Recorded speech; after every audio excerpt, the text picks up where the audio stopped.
Welcome to Dad's Revenge, where quiet men prove that patience is a strength.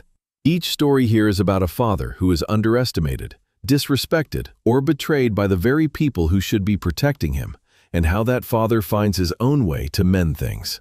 Welcome to today's story. Mr. Dawson, your water rights are worth $22 million.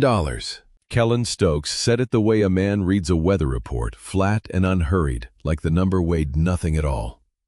I felt it instead like a valve failing somewhere behind my ribs that half-second before a system either holds or blows. I had come into the Entiat Valley Credit Union about a $4,000 loan for a broken irrigation pump. I had not come in about a river. Outside the window, the orchard trucks were still lined up for the co-op scale, and somewhere behind me, a coffee machine hissed like it did every morning of my life. 40 years running turbines at the Rocky Reach Dam teaches you to trust what a gauge tells you before you trust what a person tells you.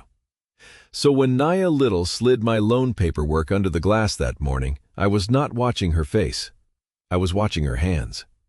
They had stopped moving over the keyboard mid-sentence, the way a needle stops when a system stalls instead of settles. "Give me one moment, Mr. Dawson," she said, and turned her monitor away from me, not all the way, just enough. For 2 seconds, maybe less, the screen caught the light at an angle and I saw it. A 2, a comma, numbers stacked wrong for a man who drove a truck with 200,000 miles on it and still patched his own irrigation line with hose clamps. Then the monitor turned back dark and ordinary, and I told myself I had misread it. 40 years of gauges, and still I wanted to be wrong. Nia did not ask about the pump again. She picked up the internal line, kept her voice low, and said only, "Is Kellen still in the building?" A pause. "Now if you can." Her voice had gone quiet in a way bank employees' voices do not usually go quiet for a $4,000 irrigation loan. Kellen Stokes came out from the back office, still holding a folder the kind the credit union kept on retainer for agricultural water rights appraisals when a farm went up as loan collateral. He was a heavy-set man with reading glasses pushed into gray hair, and he did not sit down before he spoke. That should have told me something too. In 40 years at the dam, I never once saw a man stay standing to deliver good news. "Mr. Dawson," he said, "your late wife's water rights, the ones tied to the orchard parcel, were reassessed 11 days ago." He opened the folder toward me, not toward himself, the way you hand a man his own test results instead of reading them to him, so he cannot say later that he misheard. 22,400,000, give or take. That is the current market value, not the appraised floor, the market value. I looked at the number the way I would look at a torque reading that did not match the manual, hunting for the decimal I must have moved by accident. I read it a second time to make sure my eyes were not doing what a tired man's eyes sometimes do near the end of a long shift. "That cannot be attached to my name," I said. "I came in about a pump." "It is attached to your name," Kellen said. "Has been since Clara passed. Water law changed twice since then. Companies building server farms down the valley started buying up rights instead of land cheaper than fighting for river frontage faster permits. Somebody ran a private valuation on the parcel 3 weeks ago. It only came back across our desk because of the credit union's fiduciary flag on agricultural water accounts over a certain size. Clara used to say that money a person had not earned had a way of finding the weak boards in a family and stepping on them first gently before anyone heard the wood give. I did not say that out loud, not to a bank appraiser and a loan officer I had known for 11 minutes. I only nodded the way I nod at a bad reading before I understand yet what is failing. "Who requested the valuation?" I asked. Nia's hands resting again on the keyboard went still a second time. That made twice in under 5 minutes, and I had spent enough years watching men's hands on machinery to know that stillness was rarely nothing. "I cannot disclose the requesting party from this screen," she said, and something in the careful way she chose disclose told me she had practiced saying it before I ever walked in. Then, softer, not quite looking at either of us, "Mr. Dawson, do you have somewhere safe to stay tonight?" I set both hands flat on the counter, the same way I would set them against a turbine housing, to feel for a halftone that should not be there. The metal of the counter was cold, My hands were not steady. "Why would I need somewhere safe?" I said. "I only came in about a pump." Neither of them answered me. Kellen closed the folder halfway as if there were pages inside he had decided not to show me yet. Naya's eyes went once quickly toward the door behind me, then back. And that silence between the three of us, more than any number glowing on a screen, was the first thing all morning that told me the day was not going to end the way it had started. I sat in the truck with the engine running and did not put it in reverse. Naya's question was still sitting in my chest right next to the number, and I did not have an answer for either one. 40 years of reading gauges, and I still could not tell you what kind of failure I was looking at. My first instinct was to drive home. It had always been my first instinct for anything my whole life. Something's wrong, you go home. You check the breaker box, you check the pilot light, you fix what you can with your own two hands before you call anyone. I had the key half-turned toward that instinct when I saw Naya come out the side door of the credit union, no coat, arms crossed hard against the cold. She crossed to my window and I rolled it down. Her breath came out in short white clouds. "I can't say this the way I'm supposed to say it," she said, "so I'm just going to say it. There's a legal flag attached to your account this morning, not the water rights, a guardianship filing." "A what?" "A petition for emergency financial guardianship, filed with the county this morning before you ever walked in here." She glanced back toward the building once quick. "It names you as the subject. It names a petitioner." I already knew somehow before she said it, the way you know a bearing has gone bad half a second before the sound reaches you. "Miranda," I said. Naya did not confirm it out loud. She did not have to. Something in the way her jaw tightened told me I had the right name. For a moment, I was not in a parking lot at all. I was standing in a kitchen doorway watching a girl of 9 climb onto a step stool to reach the flour, insisting she could do it herself, refusing my hand even when the bowl tipped. Miranda had never once in 44 years asked me for help without deciding first exactly how much of it she would allow. That she would now be the one deciding how much help I was allowed to have without asking me at all did not fit anywhere in what I understood about my own daughter. "What does it accuse me of?" I asked, though some part of me already did not want the answer. Naya's eyes went to the folder still under her arm, the one she was not supposed to have brought outside. "Diminished capacity, financial confusion, a pattern of behavior consistent with unsafe independent living." She said each phrase like she was reading labels off a shelf, not sentences about a man standing 3 feet away from her. I've seen the county filing system flag things before. I have never seen one flagged the same morning a private valuation lands on the same account. "Go home," I said to myself as much as to her, still half believing in the fix-it-yourself instinct. "I'll call her. This is a misunderstanding, something with the insurance or the—" "Mr. Dawson." Naya's voice cut through mine low and steady. "Don't go home yet.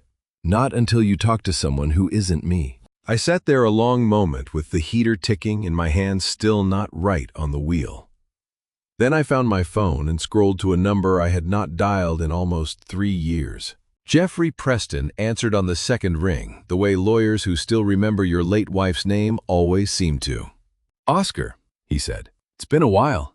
Jeffrey, I need to ask you something, and I need you to tell me straight. Where are you right now?" "Parking lot of the credit union in Entiat." "Are you alone?" That was the second time in 15 minutes someone had asked me a version of that question, and I did not like how quickly it was becoming a pattern. "Naya Little's standing outside my truck," I said. "Why?" "Humor me for a second, Oscar. What day is it?" "Thursday, the 14th. "Who's the governor of this state?" "Jeffrey, I am not confused. I angry." "I believe you. I had to ask anyway. What did you have for breakfast?" "Eggs and the last of the coffee I made too strong on purpose." I gripped the wheel harder. "Now tell me why you're asking me questions like I'm the one who's lost my mind, when my own daughter apparently just filed papers saying exactly that." The line went quiet just long enough that I heard him exhale. "Because those are the same 3 questions a judge is going to ask you Monday morning," he said. "And I wanted to hear you answer them clean before anyone else gets to you first." "Then you already knew this was coming." I suspected something was building. I didn't know it would come dressed as a guardianship filing before lunch. Papers shuffled somewhere on his end. Oscar, listen to me. Don't go home. Don't call Miranda back. Don't sign anything anyone hands you today, not even something that looks small. I still don't understand what I'd be signing anything for. Neither do I yet. That's why you're going to come here instead of home. And we're going to find out together before somebody else finishes writing the story for you. I looked out at the co-op scale at the orchard trucks still idling in line the way they had been an hour ago, back when the worst thing in my morning was a broken pump. Naya had already stepped back from the window, giving me room, watching me the way you watch a machine you are not sure is done shaking. Address, I said. Jeffrey gave it to me. Then just before he hung up, he said one more thing, quiet enough that I almost missed it. And Oscar, whatever you do, don't go home. Jeffrey Preston's office had not changed in the 3 years since I had last stood in it. Same brass lamp on the desk, same framed photograph of him and my father-in-law holding up a stringer of lake trout. Same smell of old paper and pipe tobacco. He had never actually smoked. Jeffrey himself had gone grayer, so I supposed had I. He locked the door behind me before he even took my coat. That told me something too. Coffee? He asked. Black. He poured from a machine in the corner, and I noticed his hand was not entirely steady when he set the cup down in front of me. For a man who had spent 40 years drafting wills and closing land deals without blinking, that was worth noticing. You're worried? I said. I'm angry, he said. At myself mostly. Why? He sat down across from me instead of behind the desk, which was not where lawyers usually sat when they wanted distance from a client. 3 years ago, I wrote you a letter. Then I wrote you a second one. Then a third when the first 2 went unanswered. All 3 came back to me stamped, "Return to sender, recipient declines." He turned his coffee cup a quarter turn without drinking from it. Miranda told me you didn't want contact with the family attorney anymore. That you'd said as much yourself. I never said that. I know that now. The words sat between us for a moment, neither of us tried to fill. Jeffrey picked up a pen from the desk, set it down again without writing anything, picked it up a second time. In 40 years of watching men handle tools they didn't need, I had learned that gesture usually meant a man was holding something he hadn't decided how to say out loud yet, and I let him take his time getting to it. Why didn't you drive out and ask me yourself? I said, not unkindly, though it came out that way. I did once. Miranda met me at the end of your driveway and said you were resting. I believed her because believing her was easier than believing I'd lost a client I'd known since before his daughter was born. He looked up at me. I've had 3 years to be ashamed of that. I'd like to spend the rest of this morning making up for it instead. I thought about the Tuesdays I still drove 40 miles to Wenatchee for the dentist, the same appointment, the same time every other month because a man who spends his life reading gauges keeps a schedule the way he keeps a promise. I wondered how many of my ordinary Tuesdays Miranda had quietly turned into evidence of something else while I wasn't looking. Ask me what you need to ask, I said. Whatever you think a judge is going to want to know. Jeffrey had just opened a legal pad when a knock came at the office door. 3 sharp raps, businesslike. He and I looked at each other. The knock came again. A voice from the hallway, "Oscar Dawson." Jeffrey crossed to the window first, looked down at the street, then came back and opened the door instead of answering through it. A young man in a county courier jacket stood there holding a thick manila envelope, already checking a name off a clipboard before either of us said a word. That was fast, Jeffrey said quietly, almost to himself. Faster than fast. The courier asked me to confirm my name, handed me the envelope, and recited a line about service having been completed, the way a man recites something he has said so many times it no longer feels like words. He would not quite meet my eyes while he did it. I got the sense he already knew, or at least suspected, what was inside. The petition ran 32 pages. I did not read all of it standing in Jeffrey's doorway, but I read enough. Diminished capacity, a pattern of financial confusion, unsafe independent living. A request for emergency temporary authority over my accounts, my medical decisions, and my residence to be granted if the court agreed before I ever had the chance to argue otherwise. Somewhere near the bottom of the third page, in language dressed up to sound clinical instead of cruel, was a single sentence that I read 3 times before it fully landed. The petitioner respectfully submits that Oscar Dawson currently lacks the capacity to manage his own financial affairs. I set the pages down on Jeffrey's desk very carefully, the way you set down a tool you are afraid you might otherwise throw. My hands had gone cold in a way the office heat had nothing to do with.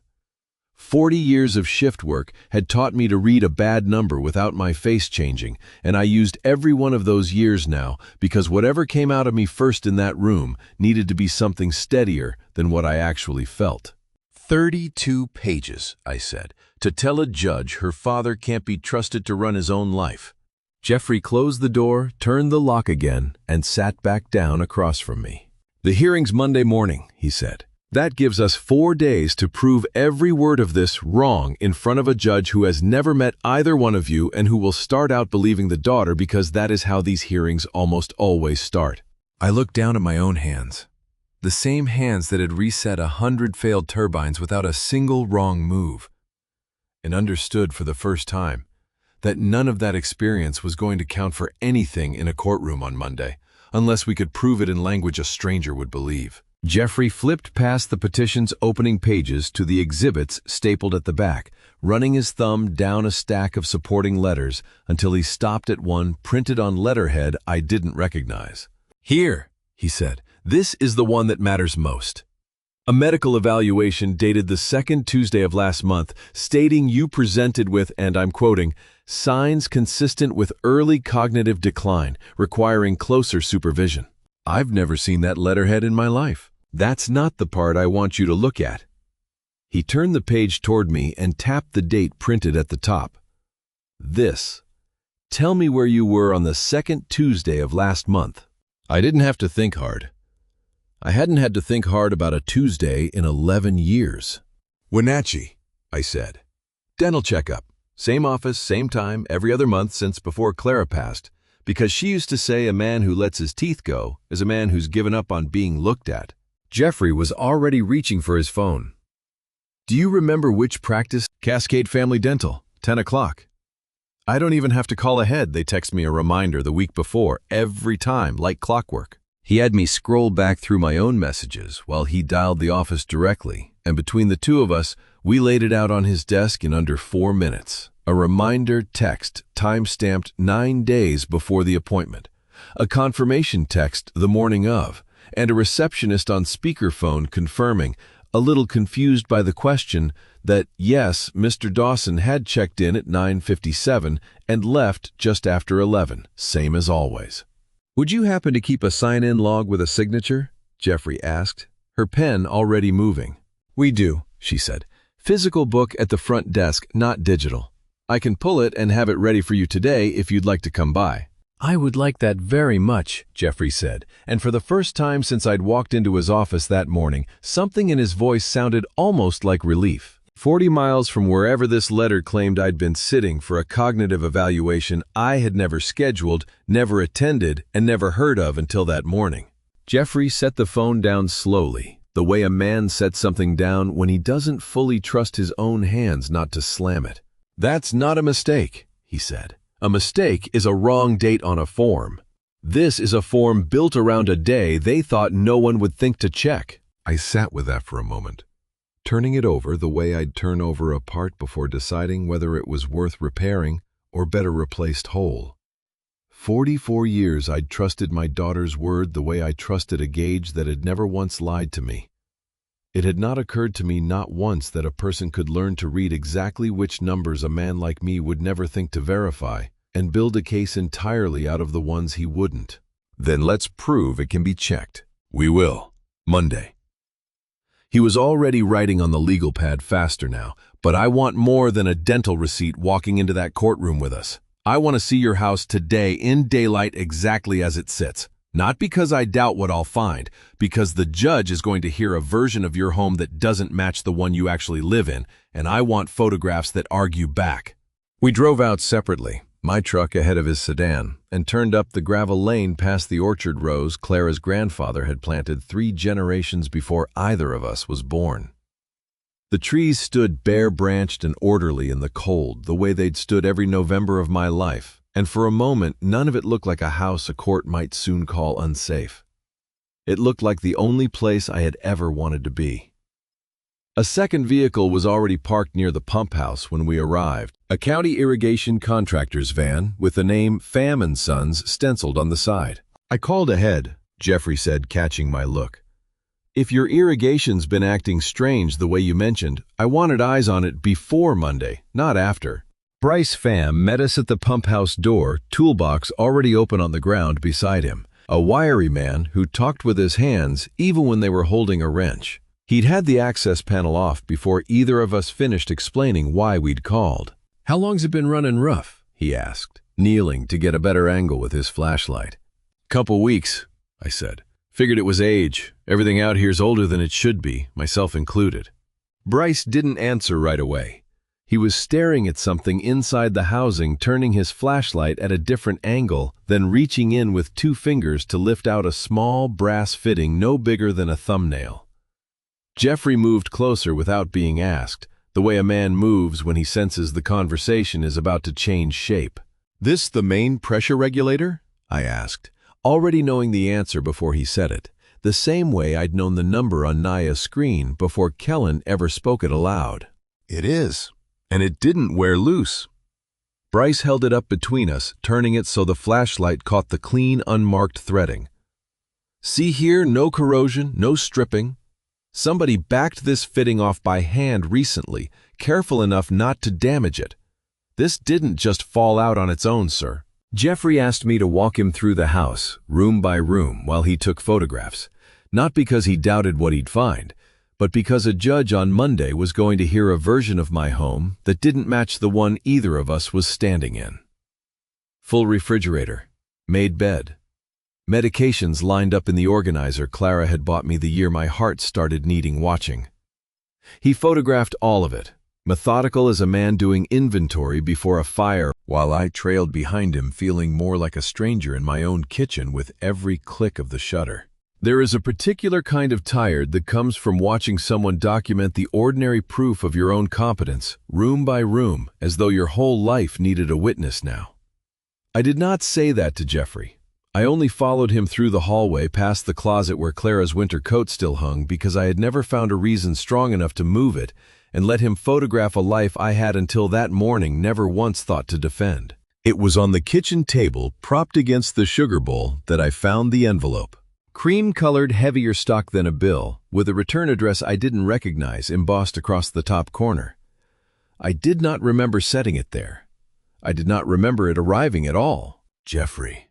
Something in my voice brought him around fast.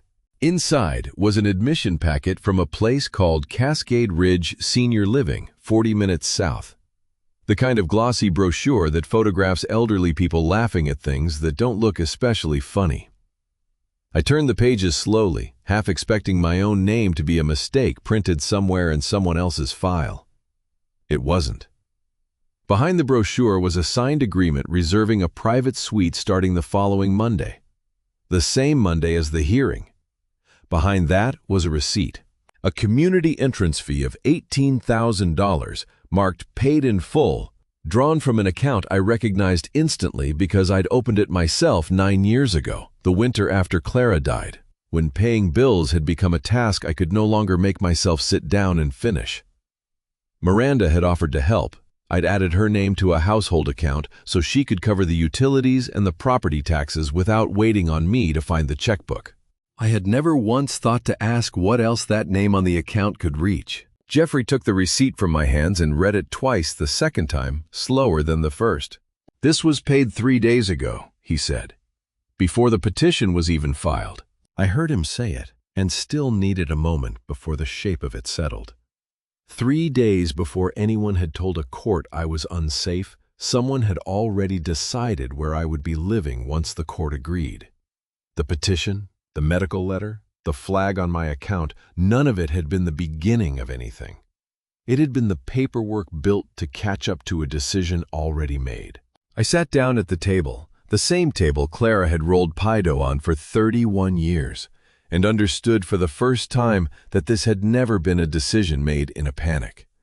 Someone had reserved a room for me before they'd bothered to tell a court I needed one. I thought of Clara's voice, low and certain, the winter before she died, telling me this house didn't need a stranger's hallway waiting for either of us at the end of it. I hadn't argued with her then. I found I didn't have the words to argue with her memory now, so I said nothing at all and only pressed my thumb hard against the edge of the receipt until the paper creased. Jeffrey was already dialing. I want Naya to pull every transaction on that joint account for the last 6 months. Today, if she can manage it. Naya answered on the first ring, like she'd been expecting the call or dreading it. I can walk you through what's flagged, she said once Jeffrey had her on speaker. The $18,000 to Cascade Ridge is the largest single withdrawal in that account's history. Before that, the pattern's mostly ordinary. Utilities, property tax, a landscaping service twice a year, nothing that would raise a flag on its own. And after? Jeffrey asked. There isn't an after yet on the household account. A pause, papers shifting somewhere on her end. But there's something pending, not there, on the water rights valuation itself. Pending how? I said. A transfer request came through this morning, routed through a holding entity proposing to purchase the water rights outright. Her voice had gone careful again, the way it had in the parking lot. I can't release the buyer's name from this line without proper authorization. What I can tell you is that the request lists you as the seller of record, with signature authority already assigned to a second party. Assigned by who? Jeffrey said. Signed when? That's the part I don't have clean access to yet. I'd need to escalate it internally, which I'm already doing. I heard her exhale longer than the question required. Mr. Dawson, I can tell you the dollar figure attached to it isn't close to $22 million. How far off? Less than a tenth of that, Naya said. And the paperwork's already drafted for signature. I looked down at the receipt, still creased between my fingers, then out the kitchen window at the orchard rows running clean and dark toward the river, and understood that whoever had drawn up that paperwork had never once planned on asking me what the water was worth to me, only what it was worth to them. Naya was still on the line when Jeffrey asked the question I most wanted answered. Who's the buying entity? He said. Even if you can't confirm ownership, give us the name on the paperwork. That much is public record once the filing's active, Naya said. It's listed as Cascade Basin Water Holdings LLC, registered 11 weeks ago. No prior filings under that name, no other transactions on record. A shell, Jeffrey said, not really a question, already reaching for a legal pad of his own. I can't call it that officially. I can tell you it doesn't look like any agricultural buyer I've processed a water rights transfer for in 6 years at this branch. She paused, and I heard a keyboard clicking somewhere behind her voice, quick and uneven, the sound of someone typing faster than they usually allowed themselves to at work. Most of what comes across my desk is families, co-ops, sometimes a downstream irrigation district. This has the shape of something built specifically for one transaction and nothing else. Jeffrey was already pulling his laptop toward him at the kitchen table, typing before Naya had finished the sentence. I need everything you can legally send me tonight, he said. The filing date, the registered agent, whatever's on the offer itself. I'll pull the business registry from my end. Naya promised to send what she could within the hour, and asked before she hung up whether I wanted her to flag the household account for a hold as well. I told her yes on everything, and thanked her for a call I still did not fully understand the shape of. Jeffrey had the state's business registry open before I finished my coffee. Cascade Basin Water Holdings LLC came back with almost nothing behind it. A registered agent's office in Spokane, the kind that handled paperwork for hundreds of companies without ever meeting the people who owned them. The digital equivalent of a mail drop with a nicer name. A filing date that lined up almost to the day with the water rights valuation landing on Naya's desk. No listed officers, no public beneficial owner. Jeffrey cross-referenced the agent's address against 2 other filings from the same week and found nothing that connected them beyond the coincidence of timing. Whoever's behind this didn't want their name anywhere near the transaction, Jeffrey said, scrolling. That's not how a neighbor buys water rights. That's how a company buys something it doesn't want anyone connecting back to it yet. I thought for a moment I wasn't proud of that this had Brian's fingerprints on it more than Miranda's. He was the one who talked in numbers he didn't fully explain. The one who'd mentioned more than once at holiday dinners investors he was courting for something he called infrastructure plays. Always with a little too much enthusiasm for a man who'd never once asked me how the orchard was actually doing. Miranda had always struck me as careful, in a different way, the kind of careful that came from watching her mother manage a household budget down to the dollar. It didn't yet occur to me that careful and hidden could be the same instinct wearing two different faces, and that the version of my daughter I'd built in my head over 44 years might not be standing anywhere near the version filing paperwork against me. "There's a secondary filing here," Jeffrey said, leaning closer to the screen. "A registered agent change filed 4 days ago. Whoever's behind Cascade Basin swapped their paperwork handler right around the time the valuation came through." Does that tell us anything? It tells us somebody got nervous enough to cover a trail they thought was already covered. He clicked through another linked filing, the kind of quiet, patient work I recognized from watching him draft Clara's estate documents years ago, unhurried even when the stakes weren't. He read for a while without speaking, the way a man reads when he's trying to decide whether what he's found changes anything or only confirms what he already suspected. There's a parent entity referenced here, one level up, Meridian something. The filing's cut off before the rest of the name loads. He refreshed the page twice. Both times the registry's server returned the same incomplete listing, the full name trailing off into an error where the record should have continued. "Meridian," I said, turning the word over. It meant nothing to me. Not a name from the valley, not a company I'd ever seen a truck from, not anyone Clara or I had ever done business with in 40 years of orchard rows and dam shifts. "I'll have someone at the office pull the complete filing first thing tomorrow," Jeffrey said. "Tonight, all we've got is half a name and a company that didn't want to be found." I sat with that half a name for a long moment, the way I'd once sat with a gauge reading that made no sense, until I traced the wiring back far enough to find where someone had crossed two lines that were never meant to touch. Somewhere on the other end of that unfinished word was a person who had already decided what my water was worth to them, long before any of us had a name to put to it. I looked out at the dark pressing against the kitchen window, at my own reflection layered over the orchard rows I couldn't see anymore, and understood that somewhere behind that half a name was a person who already knew exactly who I was, while I still didn't know the first thing about them. Not their face, not their reasons, not even whether they'd ever once set foot on the land they wanted. I could not sleep, and I did not try very hard to pretend otherwise.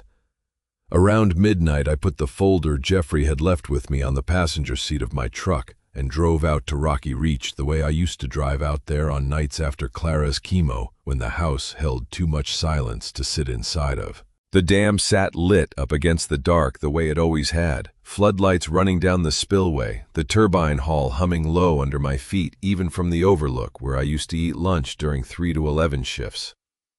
40 years I'd come here to think through things that didn't make sense yet, back when the things that didn't make sense were bearing failures and blown seals, problems with a manual you could open and a part number you could order. This didn't have a manual. It only had a half a name and a feeling in my chest I recognized from every gauge I'd ever watched drift slowly toward a reading I didn't want to see confirmed. I lowered the tailgate, spread the printouts across it under my truck's dome light, and used my phone as a hotspot to keep pulling at the thread Jeffrey had left dangling. The parent filing that had cut off before finished loading that afternoon. Meridian something. My breath fogged over the papers every time I leaned in close enough to read the smaller print. It took me 11 minutes to find the rest of it, once I stopped searching the state registry and started searching the name itself plain, the way you'd search anything. Meridian Cascade Data, not a water company, not an agricultural holding firm, not a neighboring orchard looking to expand. Nothing close to what I'd let myself half hope for on the drive out here. A data center developer, headquartered somewhere I'd never been, with press releases going back 3 years about facilities built to house rows of servers that needed constant cooling to keep from burning themselves out. I scrolled through their site slowly, past photographs of buildings the size of grain silos with no windows at all, past a company history that used the word efficiency more times than I could count and never once used the word water. I read one release twice, a groundbreaking notice from 18 months back for a facility 2 counties over. And there it was in the second paragraph, plain as anything. Water rights secured through private acquisition sufficient to support server cooling operations at full capacity through 2040. They didn't want the orchard. They had never wanted the orchard. They wanted what ran underneath it. The same river Samuel Arellano had walked beside as a young man deciding where to sink his first well. The same water Clara had grown up believing belonged to the land the way the land belonged to the family who worked it. I did the arithmetic slowly, the way I'd double-check a torque spec before signing off on a repair, because I did not trust myself yet to have read it right the first time. Kellen's appraisal, $22,400,000. The purchase offer routed through Cascade Basin, the one Naya had described as already drafted for signature. $2,100,000. Less than a tenth. Exactly what she'd told me on the phone, except now the number had a face behind it, even if the face still didn't have a name I trusted. A company that measured a river only in the language of uptime and cooling capacity, offering less than a tenth of what an independent appraiser had already said it was worth. Banking, I supposed, on a signature from a man they'd been told for months could no longer read a contract clearly enough to argue. For a moment sitting there, on my own tailgate, with the dam humming under me, I let myself think it might still be Brian's doing, more than Miranda's, that this was the kind of numbers first ask forgiveness later deal he was always half bragging about at Thanksgiving. Some infrastructure play he'd talked himself into before thinking through who'd have to sign for it.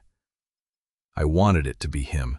It would have been easier to be angry at a son-in-law I'd never fully trusted than at the daughter I'd taught to ride a bicycle in a driveway 200 miles from where I now sat. Easier still than admitting I still did not know, sitting in the dark at the place I'd spent 40 years, which one of them had actually decided I was worth less than the water I owned. I folded the printouts back along their creases instead of crumpling them the way some part of me wanted to. Clara used to say a man who tears up paperwork in anger only has to iron it flat again later, and by then, he's usually calmer and sorrier both. My daughter is not selling a piece of land, I thought, and did not say it out loud because there was no one at the dam to hear it but the water. She's selling the river my wife once swore no one would ever touch. I sat with that for a long while after I thought it. The floodlights buzzed faintly overhead. Somewhere below, the spillway water kept moving through the turbines the way it had every night of my working life, indifferent to whatever any of us decided to do with what ran through it. I did not cry, and I did not call anyone, not Jeffrey, not Reese, not even Naya, to tell her what I'd found. I only sat on the tailgate with the folder closed in my lap and let the cold come up through the metal until my hands went numb enough that I couldn't tell anymore whether they were still shaking. I did not go home. I drove east as the sky went from black to the color of a healing bruise up through the burn scars from 3 summers back to the Department of Natural Resources outpost where my son had spent the last 11 years fighting fires most people only heard about on the radio. Reese was standing outside the equipment bay when I pulled in, coffee in one hand, radio clipped to his jacket, looking at my truck the way a man looks at a vehicle he half recognizes but can't quite place a reason for trusting. 9 years is a long time to go without seeing your own son's face do anything but flatten out when it sees you coming. Dad. He said it like a question he wasn't sure he wanted answered. I know I should have called first. You should have called sometime in the last decade. He didn't say it cruelly. That was almost worse. He said it the way you'd note a gauge that had been reading wrong for so long you'd stopped expecting it to correct itself. I stood there in the gravel lot with nothing rehearsed left in me. Reese, I need to tell you something, and I need you to let me get all the way through it before you decide what to do with it. He looked at me for a long moment, then set his coffee down on the equipment bay's window ledge. You've got until my shift starts. Say what you came to say. I told him about the credit union, the guardianship petition, the furnace switch that turned out to be a valve, the deposit at Cascade Ridge paid before anyone told a court I needed a room, the company 2 counties over that wanted my water more than it had ever wanted me. I told him I'd spent 9 years believing his sister when she said he'd stopped calling because he didn't want the trouble of an aging father. I watched something in his face come loose while I said it. Not relief exactly, closer to a wound reopening cleanly enough to finally be set right. "She told you that," he said. Not a question. "She told me a lot of things." Reese went inside without a word and came back holding a shoebox, the cardboard soft at the corners from handling. Inside were envelopes, a dozen at least, every one of them addressed to me in his handwriting, every one of them stamped "Return to Sender" across the front, in ink that wasn't his. "I wrote you every year on your birthday," he said. "Every single one since Mom died." I stopped trying to figure out why they kept coming back and just started keeping them instead.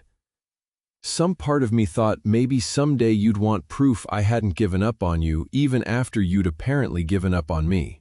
I picked one up. The postmark was 4 years old. "I believed the one who kept showing up in person," I said, "over the one who only ever showed up on paper. I never once stopped to ask why the paper kept getting returned." Reese pulled a small dried piece of apple skin from his jacket pocket, curled and dark with age, and turned it over in his fingers the way another man might turn over a coin. "Last thing Mom and I ever picked together. I've carried it since the funeral. Figured if I couldn't carry anything else of hers, I could at least carry that." He didn't cry, and neither did I, though something in the set of his jaw told me he was working just as hard at it as I was. "You spend enough years investigating wildfire origin points," he said after a while, quieter now, "and you learn.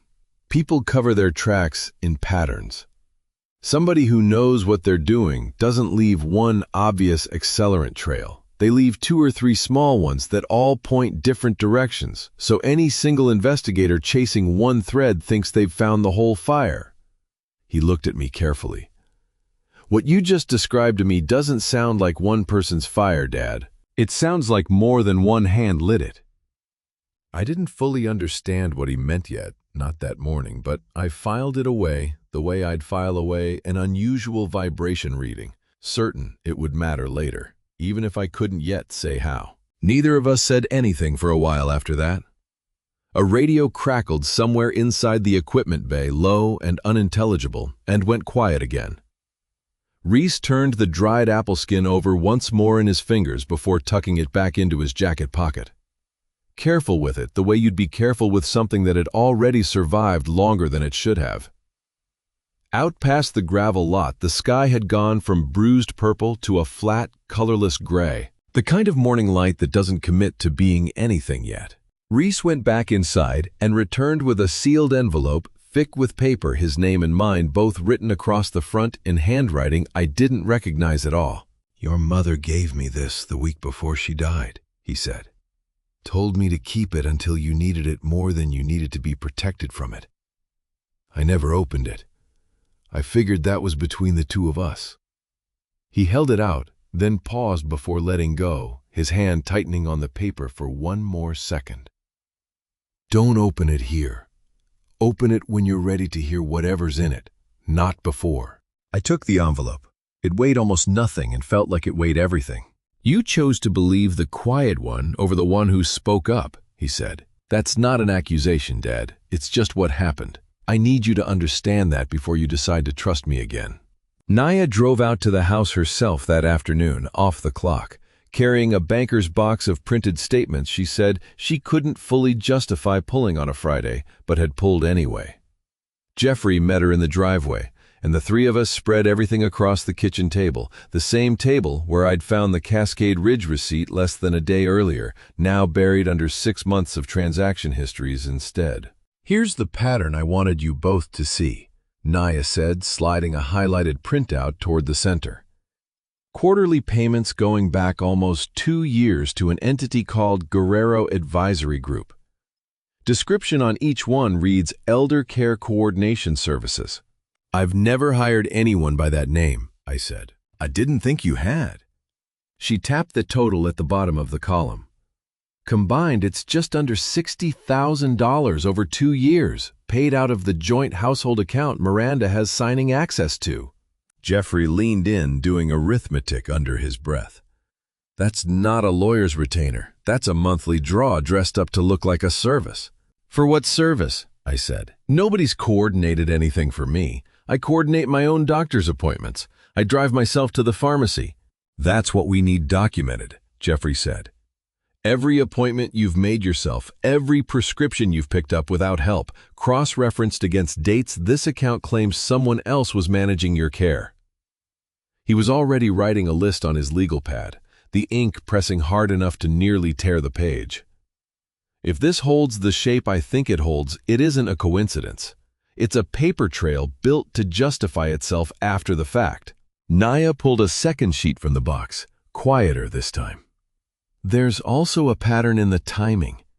The payments started roughly 2 months after your last hospital stay, the one for the pacemaker.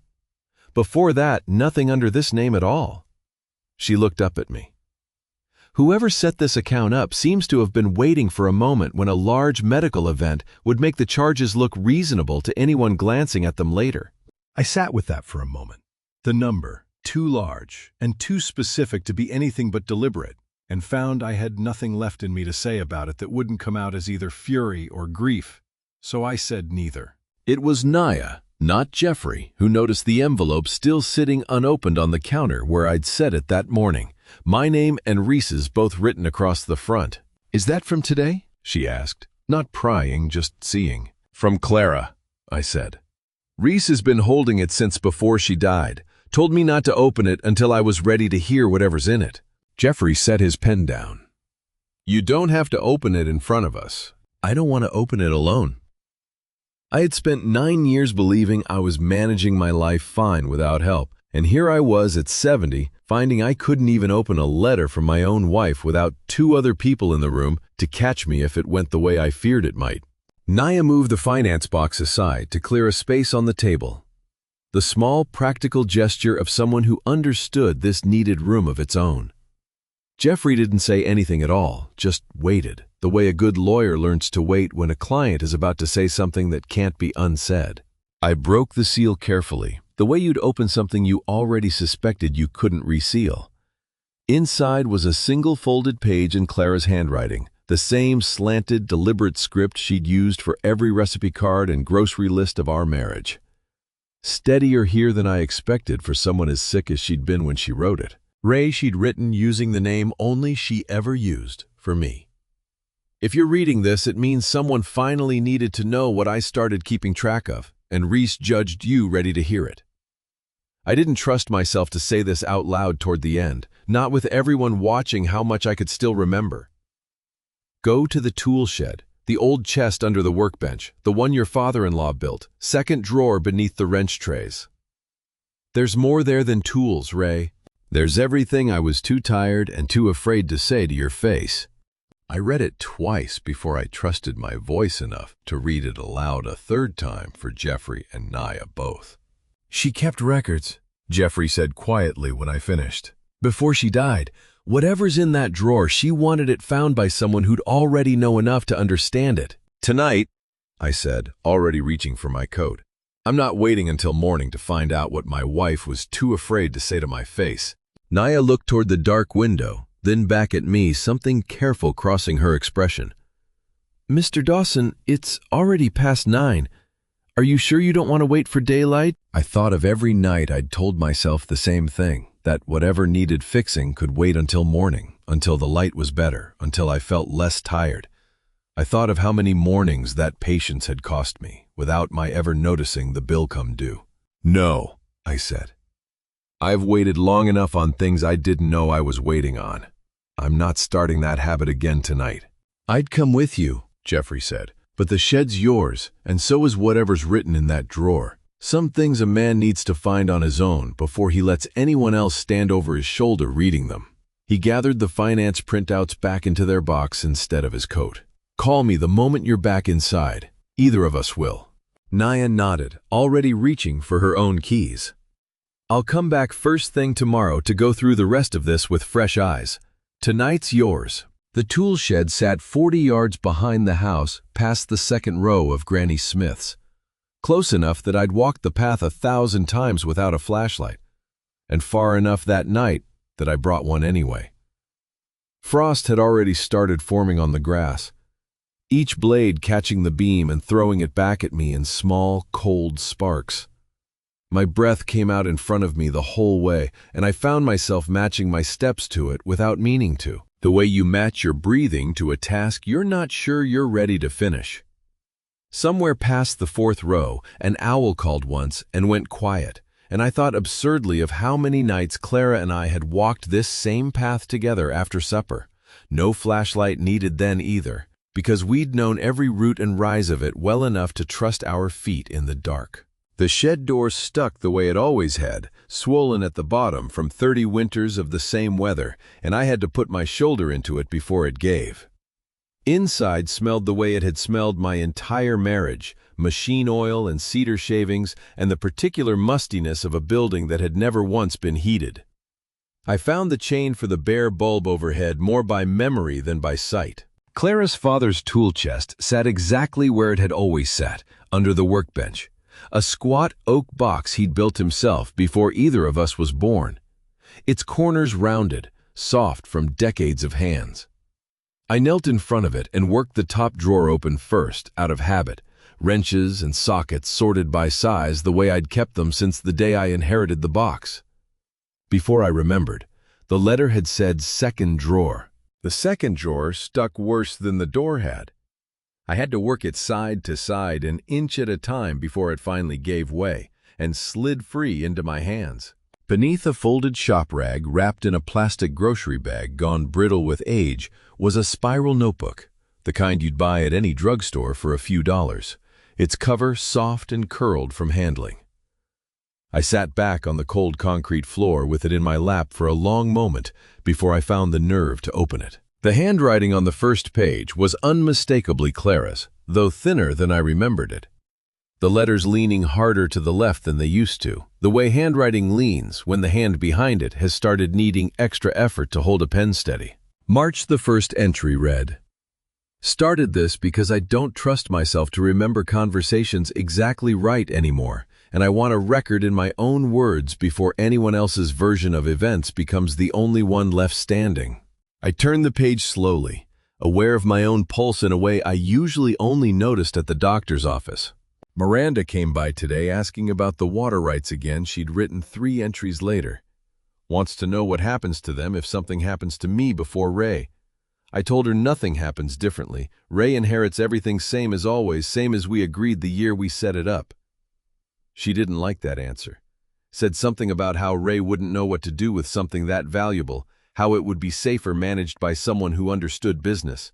I told her the water isn't a business. It's a promise I made to my grandfather's memory before either of us existed to argue about it. Further in the entries grew shorter, the handwriting less steady. Some pages skipped weeks at a time in a way that told its own story about how the sickness had progressed. Even when she hadn't written the word sickness anywhere on the page, one entry, dated only a few weeks after the one about Miranda, was shorter than the rest, just a handful of lines pressed hard into the page. Brian came with her this time, stood by the door mostly, didn't say much, but I noticed he'd brought a folder of his own papers I wasn't shown. Miranda says he's been meeting with people about opportunities in the valley. I don't like the word opportunities used near my grandfather's water. I told her so. She said I was being sentimental about something that could set the whole family up for life if I'd just trust her. I told her trust isn't something you get to demand. It's something you earn, one honest conversation at a time.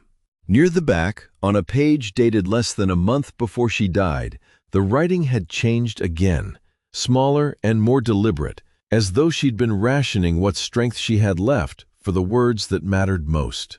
I don't know how to say this to Ray without frightening him, and I don't have the strength left to say it and watch his face while I do.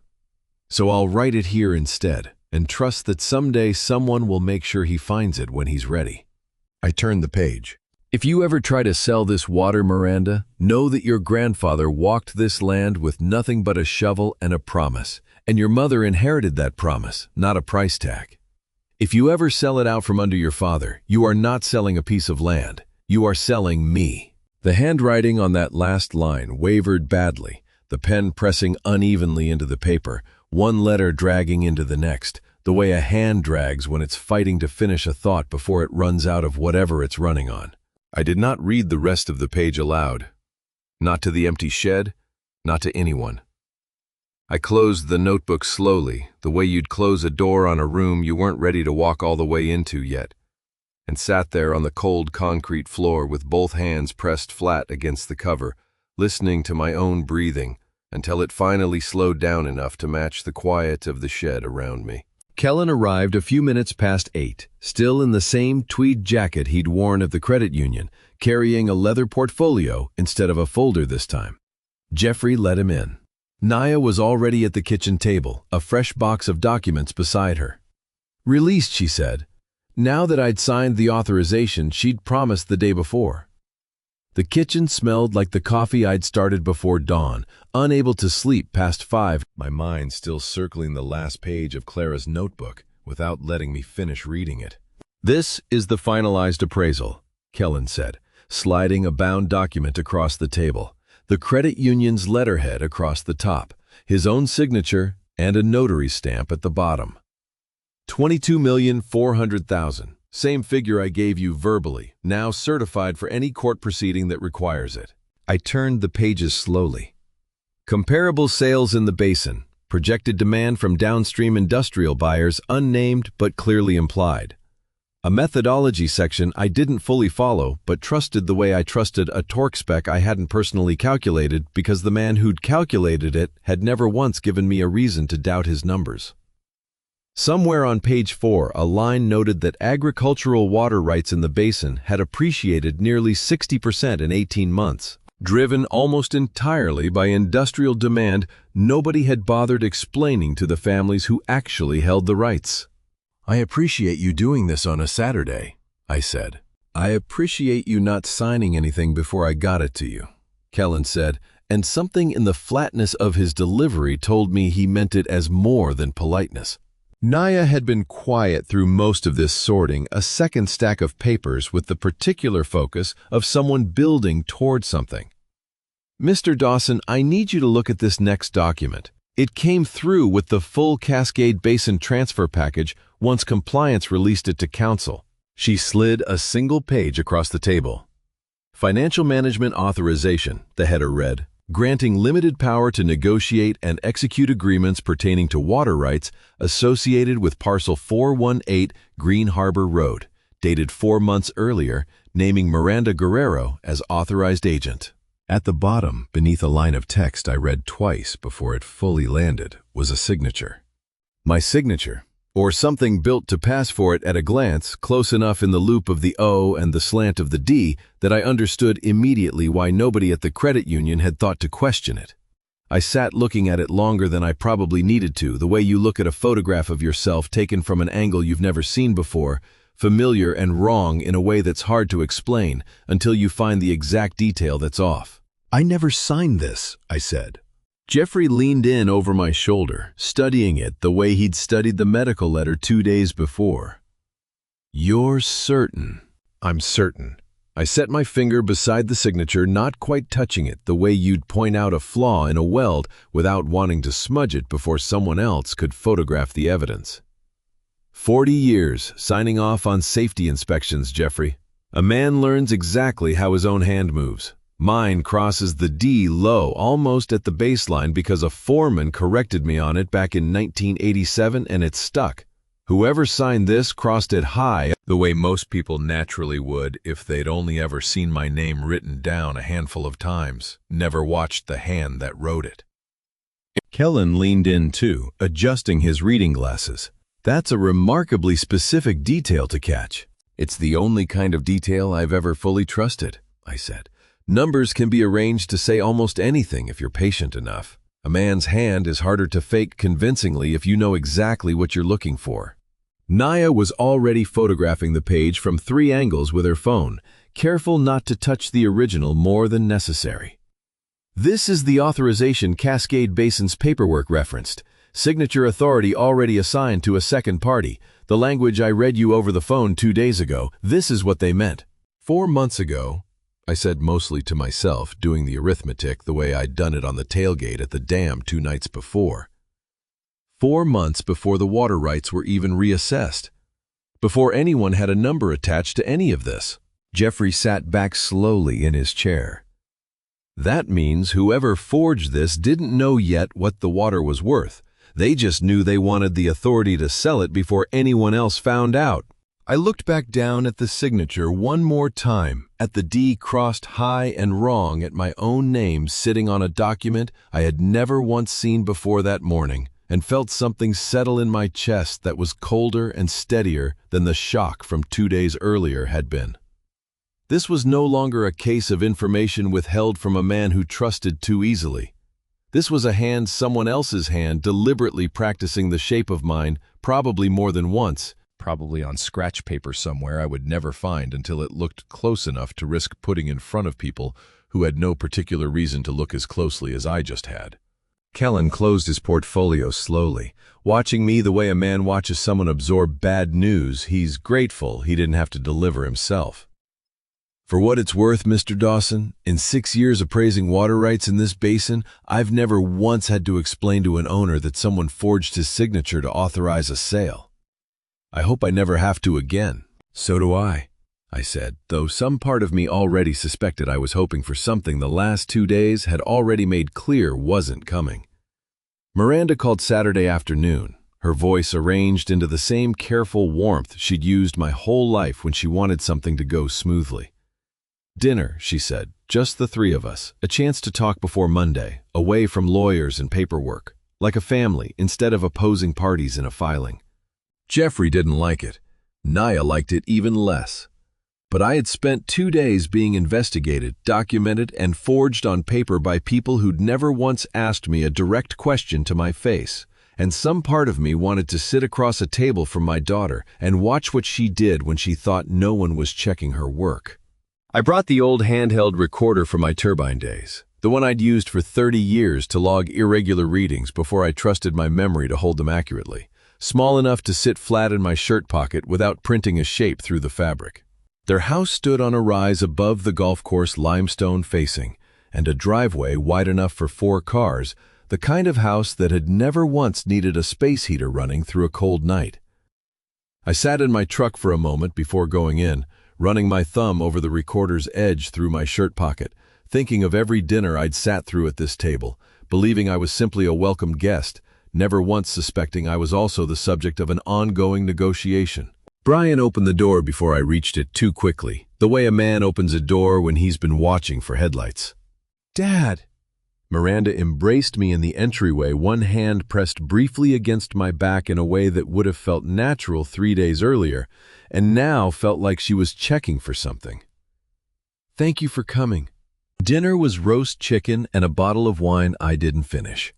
For the first 20 minutes, we performed an ordinary family dinner the way actors perform a scene they've rehearsed separately, Miranda asking about the orchard, Brian mentioning a business trip, neither of them mentioning Monday at all.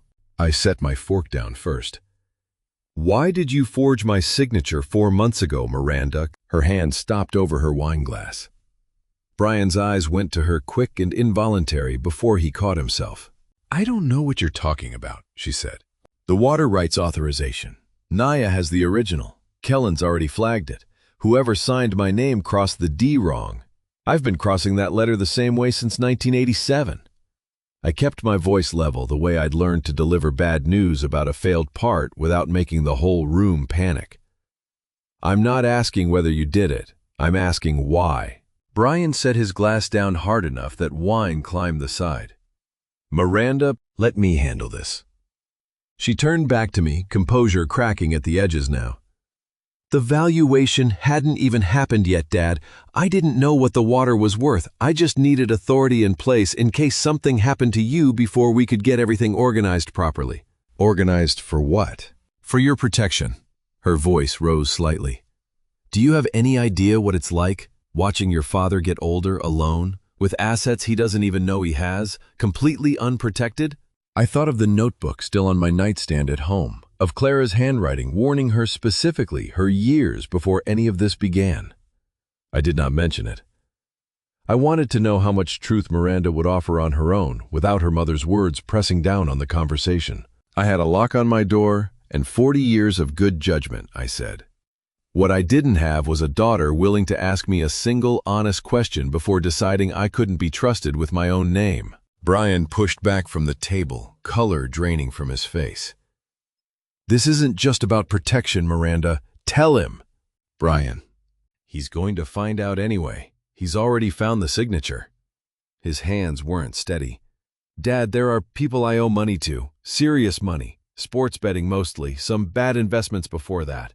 It got bad enough that Miranda started looking for any way to move faster than the normal process, because the normal process wasn't going to save us in time. The room went very quiet. So this was never about protecting me, I said. It was about protecting yourselves from a debt I didn't even know existed.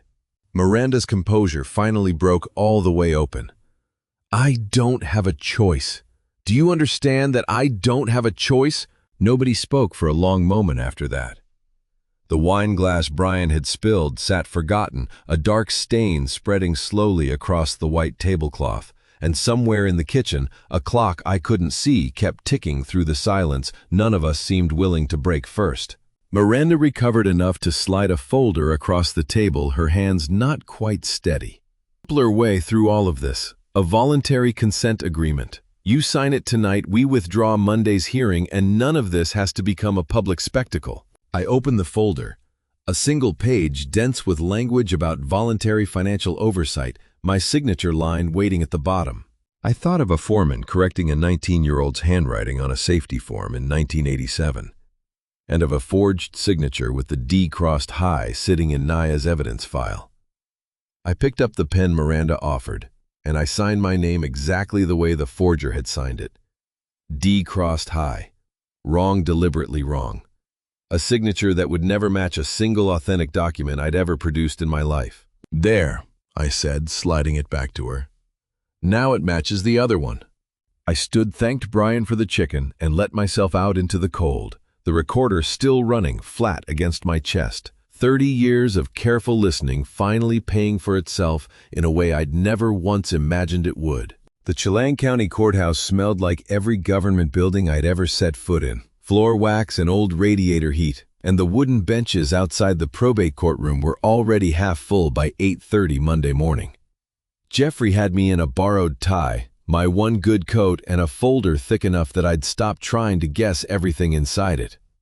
I sat with my hands flat on my knees the way I used to sit before a performance review, waiting to hear a version of myself read back by someone else. Miranda arrived with an attorney I hadn't met, a sharp-suited man who carried himself like he billed by the minute, even in a hallway. She didn't look at me.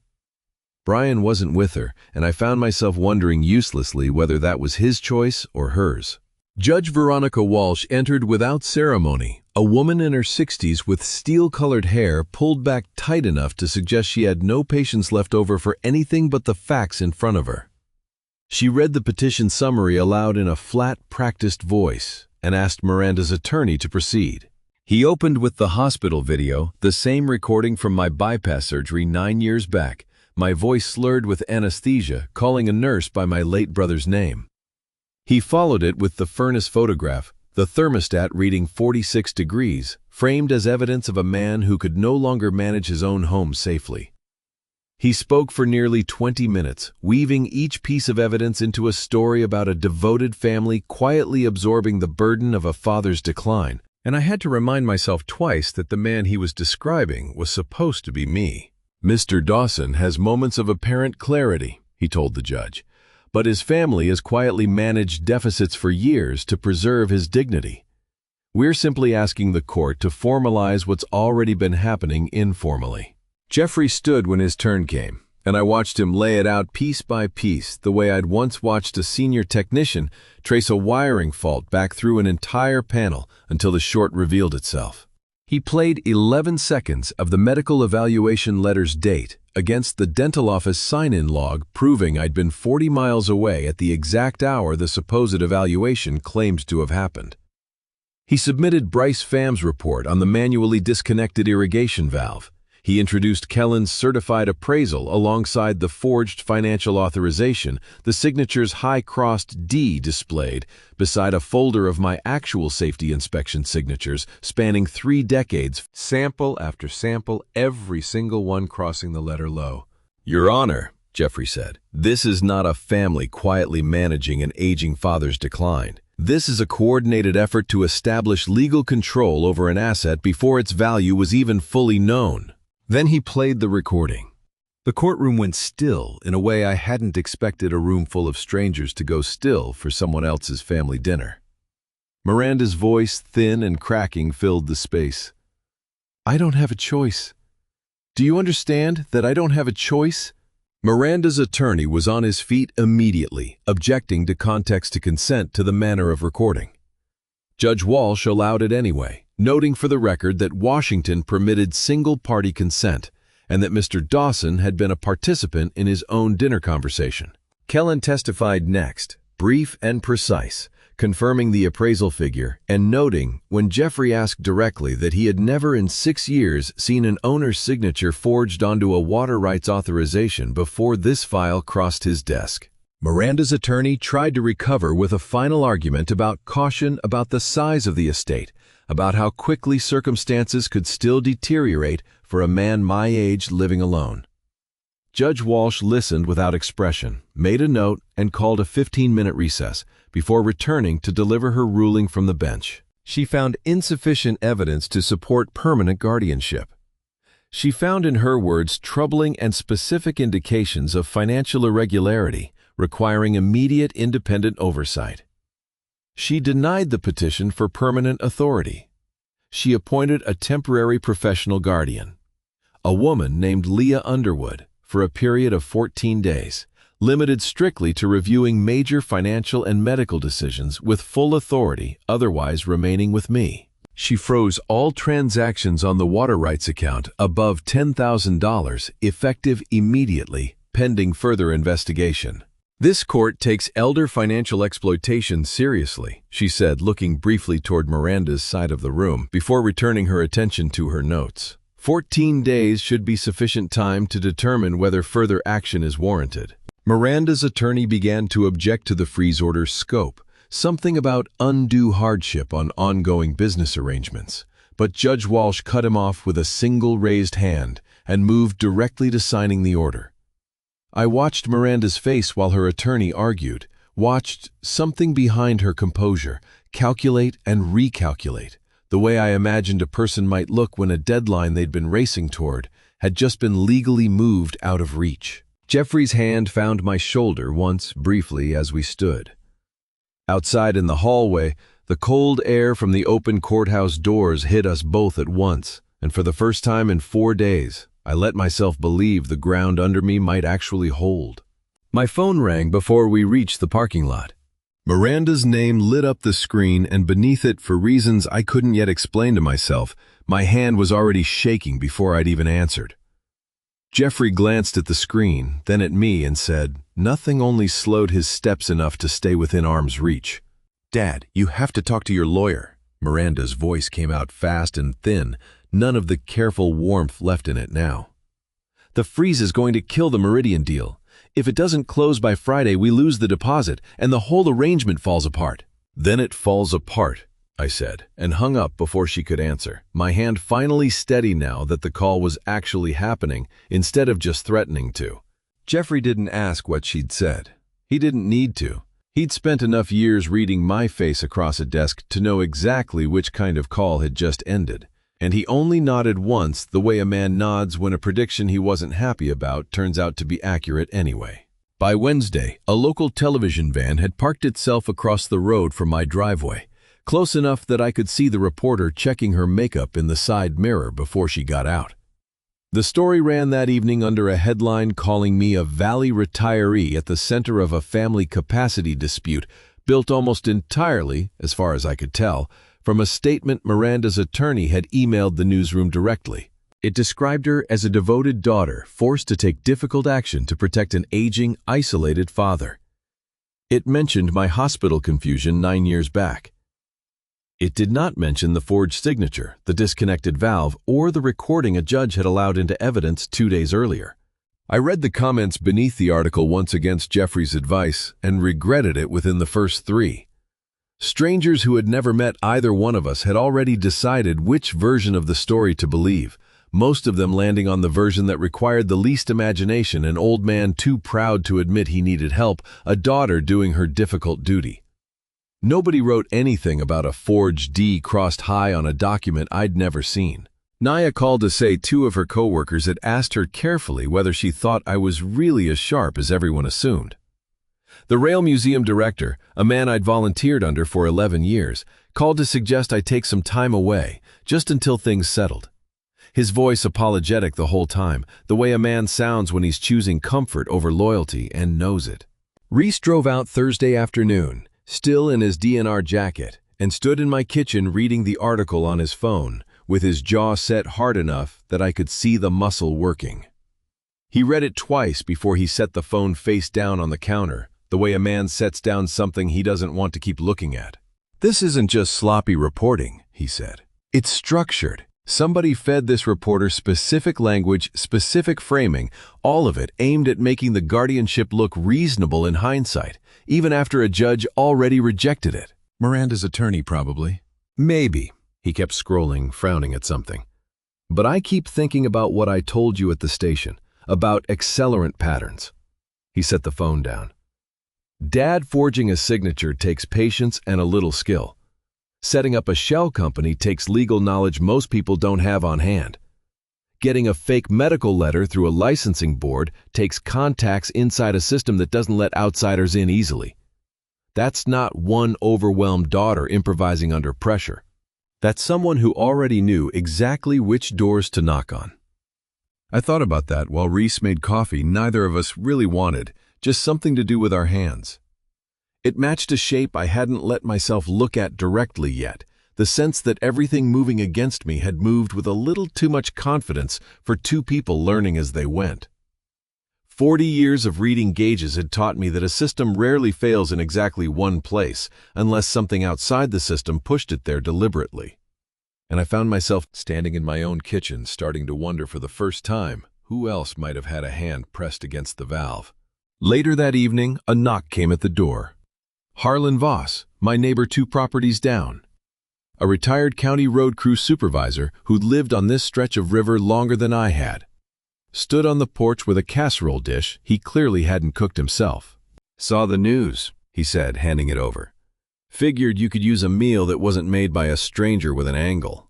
I thanked him and started to close the door, but he lingered, shifting his weight the way a man does when he's got something he's not sure is his business to say. Behind me, Reese had gone quiet, watching Harlan with the same careful attention he probably brought to a fire line before deciding which direction it was likely to jump next. "There's something been bothering me," Harlan said. "Few months back, I saw your son-in-law out at the county water office real early before they opened to the public. Talking pretty friendly with one of the officials there. Older fellow, works the water rights desk. Name's Gianni Parra."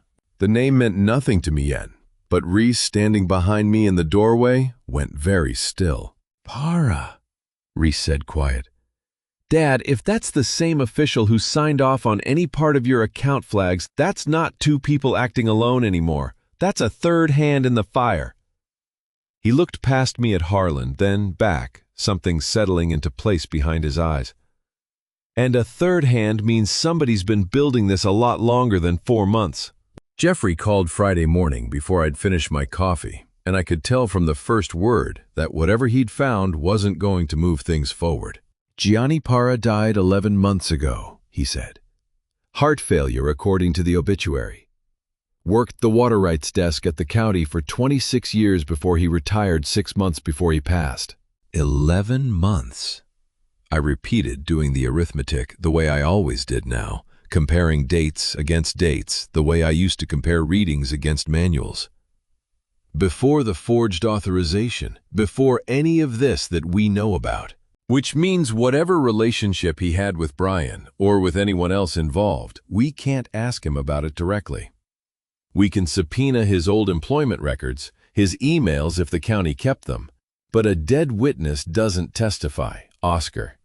He just leaves a shape where a person used to be. I heard papers shifting on his end of the line. The particular sound of a man flipping through a file he already half knew wasn't going to give him what he wanted. I called his old supervisor this morning too. She retired the same year he did. Said the county water office went through what she called a rough patch around then records requests that took longer than they should have, a couple of approvals that got questioned internally and then quietly cleared. She wouldn't say more than that on the phone. It wasn't the only shape missing. Jeffrey had spent the week trying to run down the notary who'd stamped the forged authorization and found the notary's commission had lapsed 8 months ago. Her office closed, her forwarding address a P.O. box that hadn't been checked in months, according to the postal clerk he'd finally reached. The neurologist's letterhead, used for one of the earlier documents, traced back to a retired physician who'd moved to Arizona and, according to his old receptionist, no longer took calls about patients he couldn't remember treating. Every thread we pulled led somewhere the person on the other end had already stopped being reachable. "We have the recording," I said. "We have the signature comparison. We have Kellen's appraisal. We have plenty for what we've already won," Jeffrey said. "What we don't have yet is proof this reaches further than Miranda and Brian. And Reese's instinct is a good one, but an instinct isn't evidence a court can hang a verdict on." I sat with the phone still warm against my ear after he hung up, looking out at the orchard rows going gray under a sky that couldn't decide whether it wanted to rain, and felt something close in around me that I hadn't expected to feel again after Monday's ruling. Not fear exactly, something closer to the particular exhaustion of watching a repair you thought was finished reveal one more failure point you hadn't accounted for, the kind of tired that settles in your shoulders rather than your eyes. That night, unable to settle into anything useful, I found myself back at Clara's notebook, the page I'd closed without finishing 2 nights before. I'd told myself I wasn't ready. I'd told myself the same thing about 100 smaller things over the past 9 years. Mail I let sit unopened for a week, a doctor's appointment I put off longer than I should have, a phone I let ring through to voicemail because I didn't yet have the strength to hear whatever was on the other end of it. Sitting alone in the kitchen with the house gone quiet around me, I decided I'd finally run out of the luxury of waiting until I felt ready for things. The last few lines, the ones I'd skipped past the first time, were harder to read than anything that had come before them, the handwriting nearly illegible in places, where her hand must have been shaking too badly to control the pen. If they come looking for proof she'd written, don't let them find only what's easy to find. I kept a second copy of everything that mattered further back than anyone would think to look on a first pass. The grain barn floor, not the tool shed. Third board from the east wall where your father-in-law used to store the good lumber before it warped. I couldn't trust one hiding place with everything Ray, not when I didn't know yet who I'd be hiding it from. I read it 3 times before I trusted that I'd read it correctly. The grain barn sat further out than the tool shed past the last row of trees, a building Clara's family had used for a century before either of us was born, and that we'd mostly used since for equipment we didn't need often enough to justify space in the closer sheds. I hadn't set foot inside it in longer than I wanted to admit. I found my flashlight, the good one, and my coat, and walked out into a night gone fully dark now, no moon visible through the low clouds. Only the small circle of light I carried ahead of me, across ground I knew well enough to walk blind if I'd had to. The barn door groaned on hinges I hadn't oiled in years. Inside, the beam of my flashlight swept across a floor of wide, uneven planks decades of boot traffic worn into their surface. The air thick with the smell of old grain dust and cold iron. I crouched near the east wall, counting boards the way Clara's letter had told me to, running my fingers along the third one from the corner, feeling for anything that might tell me it wasn't quite like the boards on either side of it. The third board gave under my fingers before I'd even finished counting a half-inch of play, where the others sat flush and silent against the joists beneath them. I worked my pocket knife into the seam and pried upward, and the board came free with a small, dry crack that sounded enormous in the empty barn, loud enough that some old instinct made me glance toward the door before I remembered there was no one left to hear it but me. Beneath it, wrapped in a double layer of oilcloth gone stiff with age, sat a tin box no bigger than a bread loaf, the kind of container that had once held holiday cookies before it was repurposed for something that needed to survive a barn's temperature swings for years without anyone finding it. I recognized the faded pattern on the lid, roses, and a ribbon the same tin Clara had kept on the counter every December for as long as we'd been married, and understood holding it that she must have emptied it of shortbread sometime during the last year of her life and filled it instead with something she considered far more important to protect. I lifted it out and sat back on the cold floorboards, the flashlight balanced beside me, and worked the lid free with hands that had gone less steady than I wanted to admit. Inside were more pages, a second notebook, thinner than the first, and beneath that, wrapped in a handkerchief I recognized as one of my own from 30 years back, a small cassette tape, unlabeled, and a battery-powered player barely larger than my palm. Clara had thought of everything, even the part where a man might someday need a way to listen to something with no way left to ask her what it meant. My hands shook badly enough that it took me 3 tries to get the tape seated correctly. I pressed play and sat very still. There was a long stretch of quiet first room tone, a chair creaking, and then Clara's voice, weaker than I remembered it, but unmistakably hers, close to the microphone, the way a person sounds when they've deliberately hidden a recorder somewhere near enough to catch a conversation, clearly. I'm recording this because I don't trust my own memory to hold it accurately much longer, and I want a record in your own words, Miranda, not mine. A pause. Then Miranda's voice, younger sounding than the version I'd sat across from at that dinner table, but recognizably the same careful cadence. Mom, this is ridiculous. Why are you recording me like I'm a suspect? Because you've started talking about the water rights like they're already yours to plan around, and I want to understand exactly what you mean before I decide how worried to be. I'm not planning anything. I just think Dad doesn't understand what that water could actually be worth someday.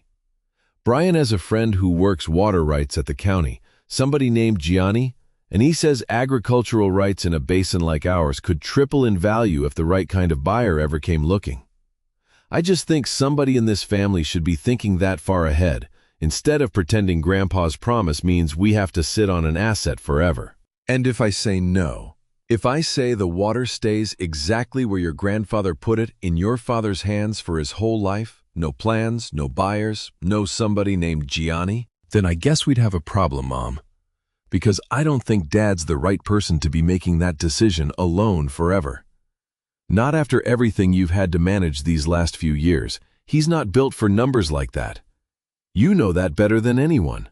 I sat on that cold floor and listened to my wife's silence stretch out on the tape 3 full seconds of nothing. The kind of pause I recognize from 31 years of marriage, as the sound of her deciding exactly how much of her anger to let show.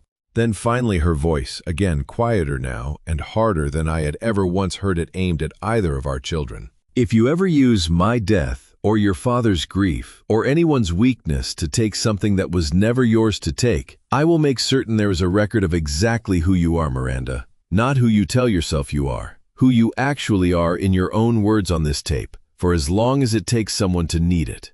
The recording ended, the tape hissing into silence. I do not know how long I sat in that barn afterward. Long enough that my legs went numb beneath me on the cold floor.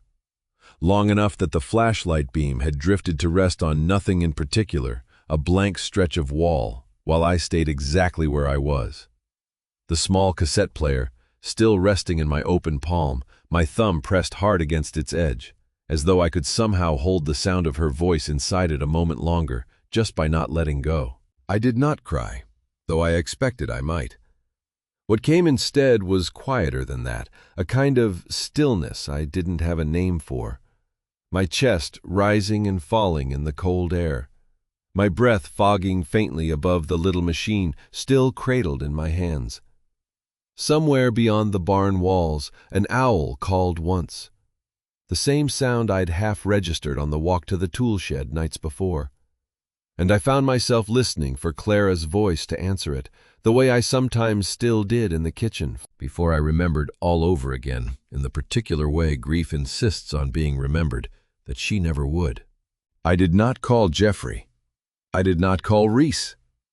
I only sat there in the dark, holding a piece of my wife I hadn't known existed until an hour earlier, and let the barn stay as quiet as it wanted to be for as long as it needed to. I called Jeffrey at 7 the next morning, earlier than I usually allowed myself to call anyone, and told him only that he needed to come to the house and bring a way to make a copy of a cassette tape. I hadn't slept. Not really, just sat in the recliner by the cold fireplace for a few hours with the little machine still on the side table beside me, unable to decide whether I wanted to hear it again or never hear it again as long as I lived. He arrived within the hour, still in yesterday's collar, and listened to the recording twice through without saying a word either time. His face, usually so carefully composed, went through several things I'd never seen on it before. Surprise first, then something closer to anger, and finally a kind of grim focus I recognized from the courtroom 2 days earlier. When it finished the second time, he sat back slowly in his chair at my kitchen table and rubbed both hands down over his face. "This changes the entire timeline," he said. "Everything we've built so far assumed Miranda's scheme started sometime after your surgery, after you were vulnerable enough to make control feel urgent.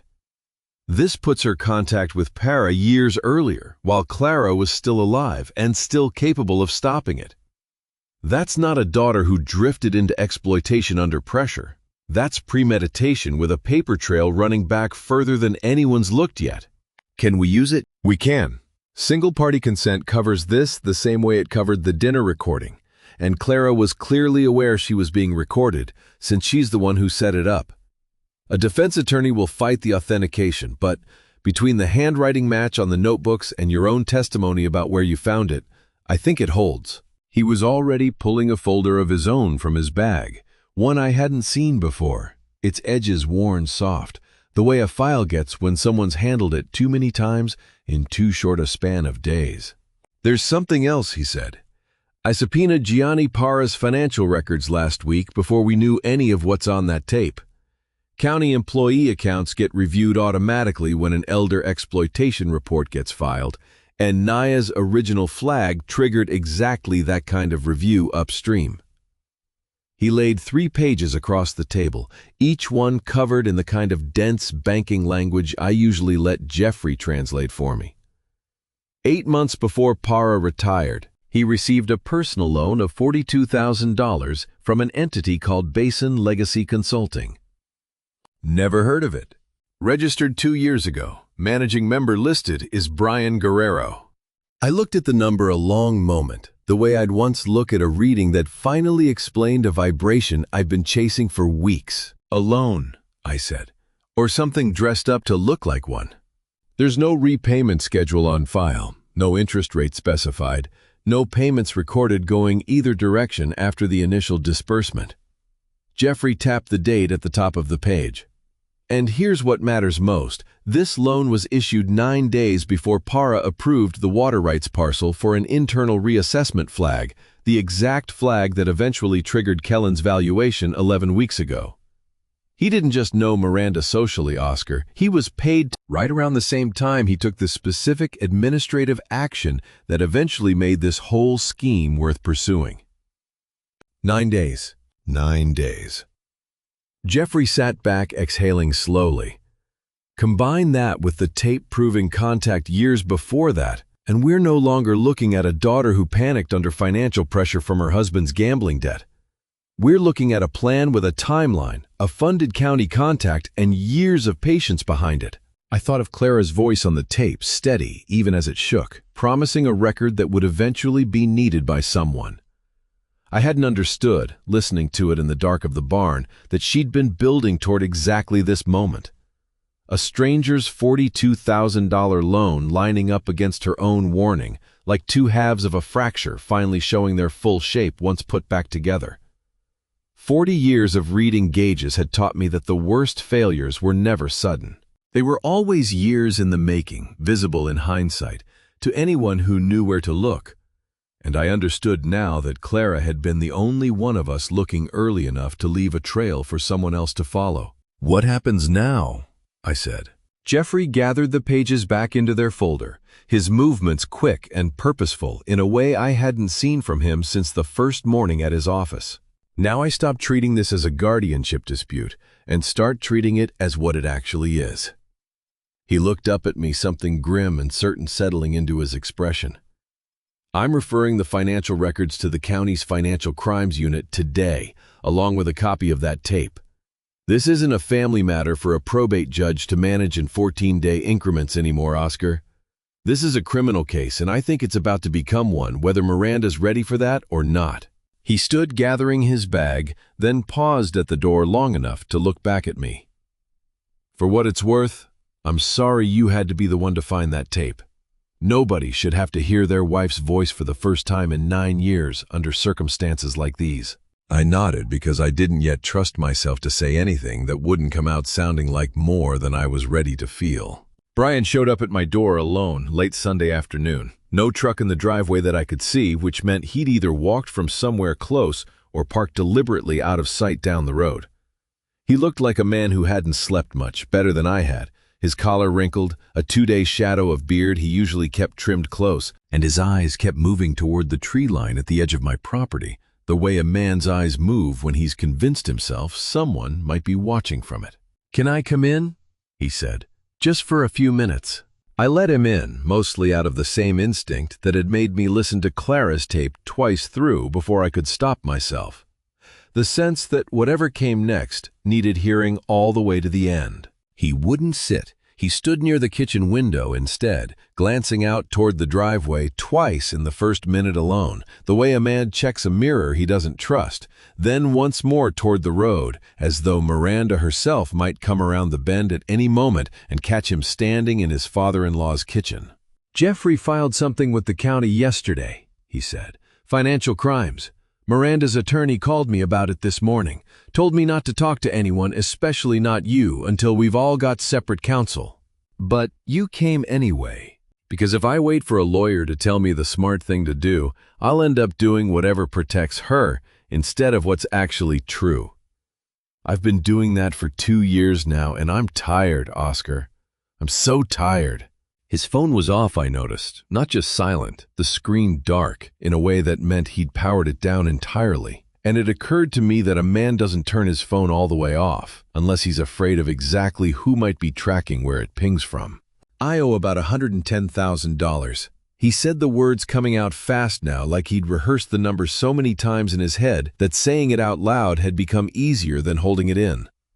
"Sports betting mostly. Some of it through apps, some of it through people you don't want to owe money to. It started small. It never stays small." He glanced out the window again, his hand drifting toward his pocket and away from it twice, as though he'd meant to check his phone out of habit before remembering it was already dark. "Miranda found out about 18 months ago. She didn't leave. She didn't even really get angry.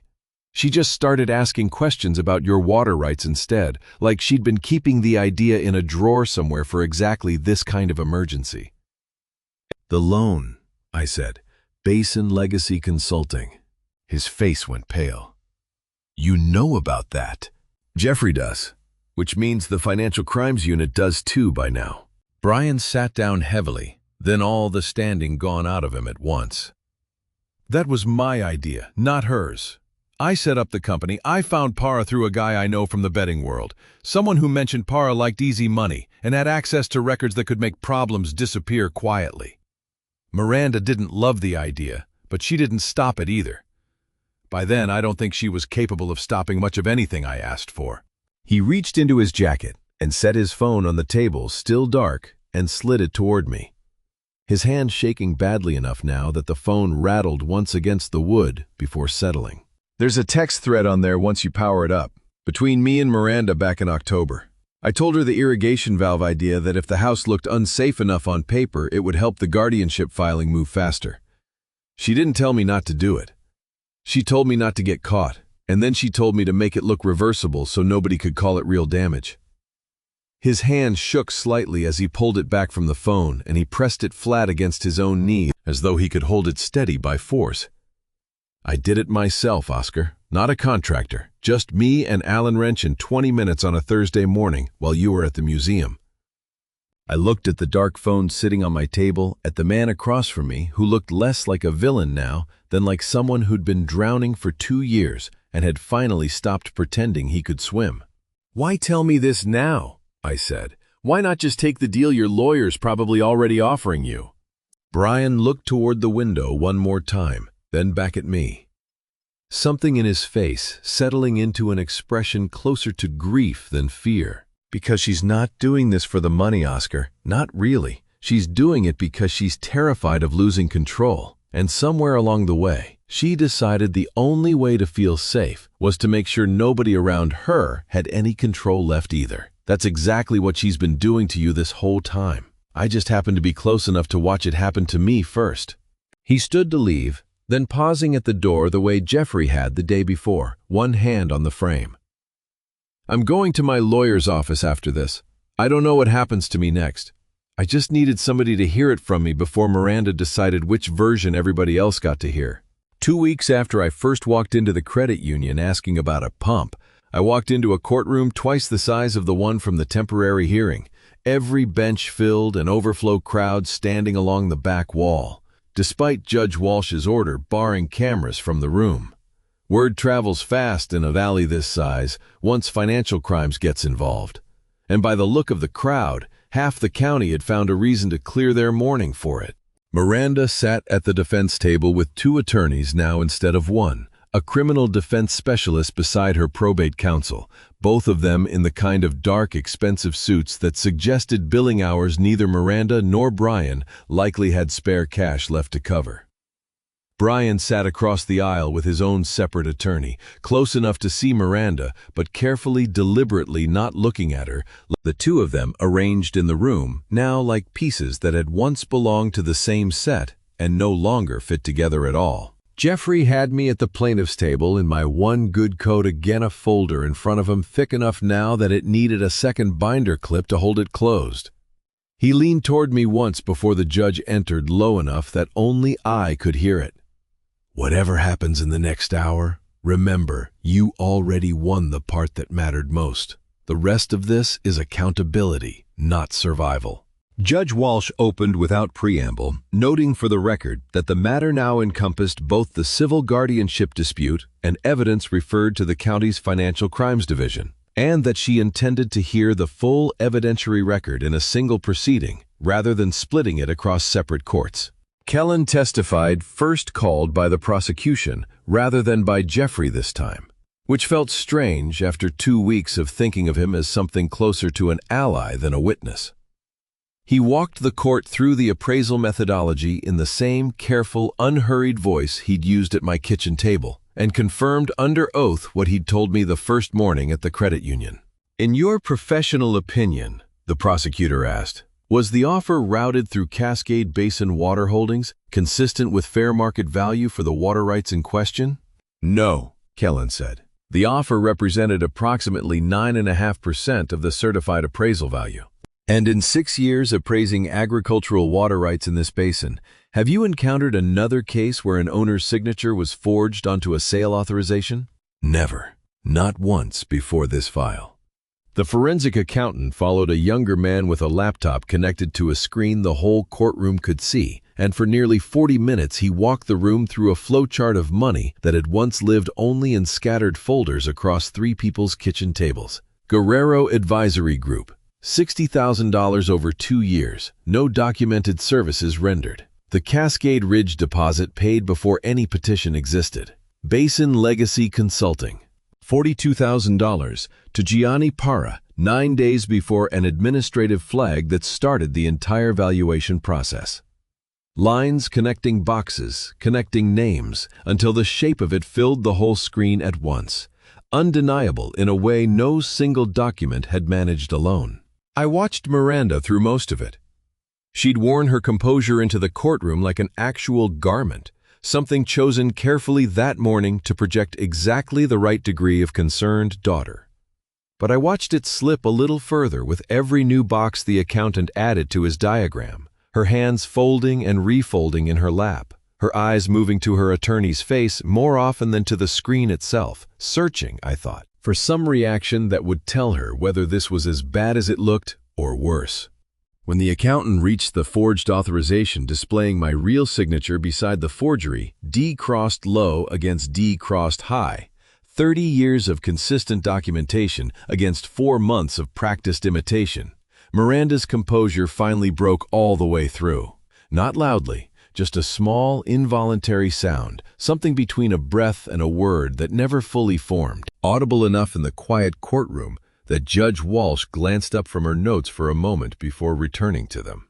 Her attorney leaned toward her, whispering something I couldn't hear. She nodded, jaw tight, eyes fixed straight ahead now, refusing to look toward either the screen or the gallery. The prosecutor concluded her direct examination of the accountant and returned to her table. "Your Honor," she said, "the state has one additional piece of evidence to introduce this afternoon, one that establishes the origin and timeline of this scheme more clearly than anything presented so far. Given its sensitivity, I'd ask for a brief recess before we proceed." Judge Walsh checked the clock above the door, then nodded once. "The court will hear the final evidence after recess," she said. 15 minutes. The gavel came down, and the room rose around me in the particular rustle of 100 people all standing at once, chairs scraping, voices rising immediately into the low murmur of a crowd already trading theories about what the state's final piece of evidence might be. Reporters who'd been barred from filming pressed toward the doors with notepads instead, and somewhere behind me, I heard someone say Miranda's name in a tone that had shifted in just the last hour, from sympathy to something closer to suspicion. I stayed seated a moment longer than I needed to, my eyes on the small evidence table near the clerk's station, where a single, unlabeled cassette tape sat waiting inside a clear plastic sleeve for its turn to speak. Jeffrey touched my shoulder once, a silent question about whether I was ready, and I nodded, though I wasn't certain yet that ready was a thing a man could fully be for hearing his dead wife's voice fill a room full of strangers. The courtroom filled back in more quietly than it had emptied. The earlier murmur replaced now by the particular hush of a room that sensed it was about to hear something it wouldn't be allowed to forget. A few of the reporters who'd been pacing the hallway during recess slipped back into the gallery, empty-handed notepads set aside, as though even they understood this next part wasn't meant to be summarized in a headline. Judge Walsh took the bench, nodded to the prosecutor, and the small cassette player was connected through a cable to the courtroom's own speaker system. Clara's voice about to travel further than she'd ever intended it to. When she first pressed record in a quiet room 9 years earlier, the prosecutor played only the sections that mattered most, not the whole tape, out of what she called respect for both the court's time and the family's privacy, though I noticed she chose the parts that left the least room for doubt. Clara's opening steady despite her illness, explaining why she was recording. Miranda's own voice younger, naming Gianni by name, arguing that her father wasn't built for numbers like that.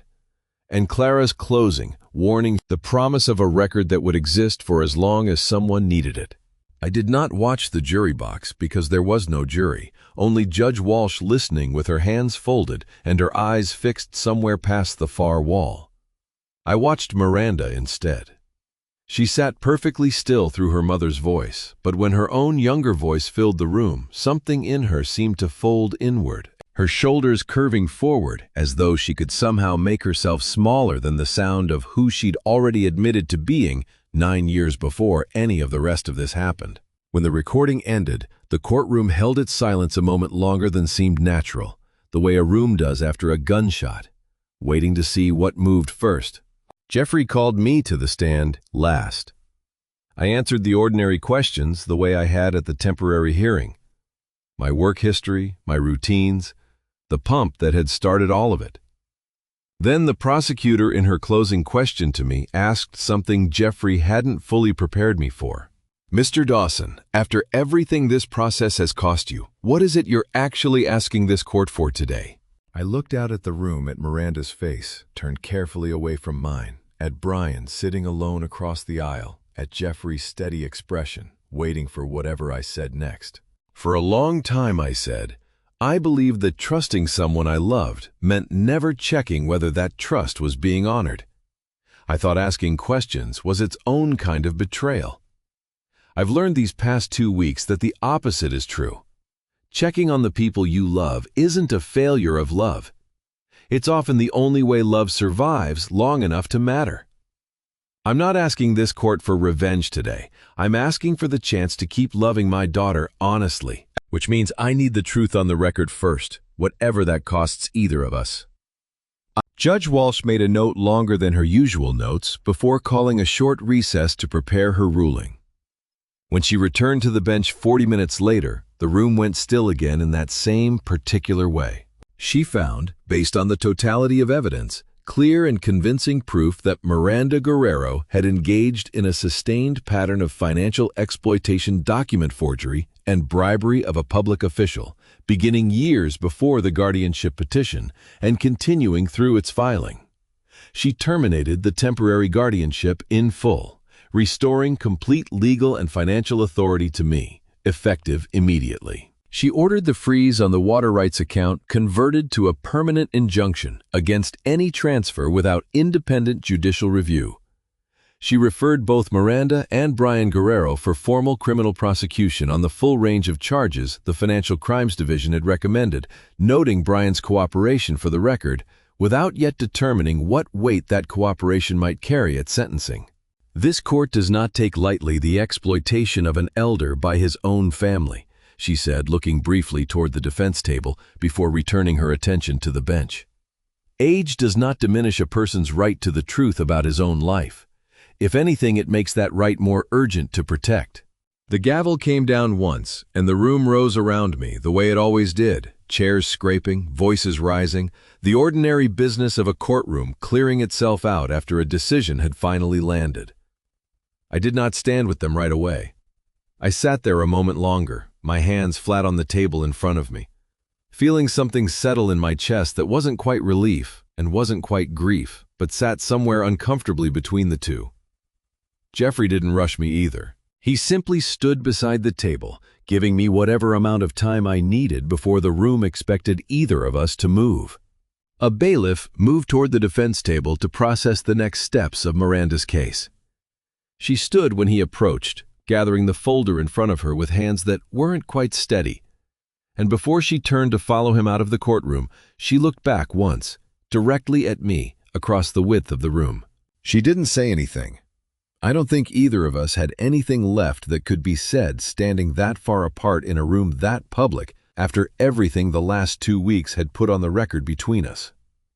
She only looked at me for as long as it took the bailiff to gesture her forward, and then she turned and walked out through the side door, and I sat there in my one good coat, watching the door close behind her, understanding that whatever came next between us would have to be built from somewhere much smaller and much slower than a courtroom, if it could be built at all. Jeffrey finally touched my shoulder, and I stood, my legs stiffer than they should have been, for a man who'd only been sitting an hour. Outside, the hallway had already filled with reporters and neighbors and strangers who'd claimed a bench that morning for reasons that had nothing to do with me personally, and I walked through all of it toward the doors, toward whatever ordinary afternoon light was still waiting outside, one slow step at a time. Jeffrey called with the last of it on a Tuesday in April, 7 months after the day I'd walked into the credit union, about a pump the orchard already thick with blossom outside my kitchen window, while he read me the final terms over the phone. I'd learned by then to recognize the particular rhythm of his voice when he was about to deliver something final. Slower than usual, each sentence given room to land before the next one started. Brian had pleaded guilty early to conspiracy and bribery of a public official. His cooperation weighed heavily enough by the prosecutor that his sentence came back lighter than either of us had expected. 6 months in county custody, 3 years of supervised probation, after full restitution ordered against whatever remained of his and Miranda's joint assets. He would carry a felony record for the rest of his working life, but he would also, Jeffrey said, carry considerably less than he might have if he'd waited for Miranda's attorneys to build a joint defense instead of walking up my driveway that Sunday afternoon. Miranda held out longer. Her attorneys fought the authentication of the tape for weeks, then the chain of custody on the barn floorboard, then the admissibility of 9-year-old audio in a criminal proceeding at all. In the end, faced with the accountant's flowchart, the forged signature, and a recording a judge had already ruled admissible, once she pleaded guilty rather than risk trial, 18 months in state custody, followed by supervised release, full restitution, and permanent disbarment from the practice of law in the state of Washington. Under the terms Jeffrey and I had already established with the court, she would inherit nothing further from Clara's estate beyond what state law made impossible to fully exclude. "How do you feel?" Jeffrey asked once he'd finished reading the terms aloud. I looked out at the orchard at blossoms Clara had planted decades before either of us imagined a stranger's data center might someday want the water running beneath them, and found I didn't have a single clean word for what I felt. Not victory. Not quite grief either, though grief lived somewhere close by, the way it had lived close by for 9 years already. Tired, I said honestly. But the worst kind of tired. The kind that comes after a job's actually finished instead of just abandoned. The water rights themselves stayed exactly where Clara had always wanted them, in my name, protected now by a permanent injunction no forged signature could touch again. Kellen helped me understand in the weeks after the trial that I didn't have to sell the rights to benefit from what they were worth.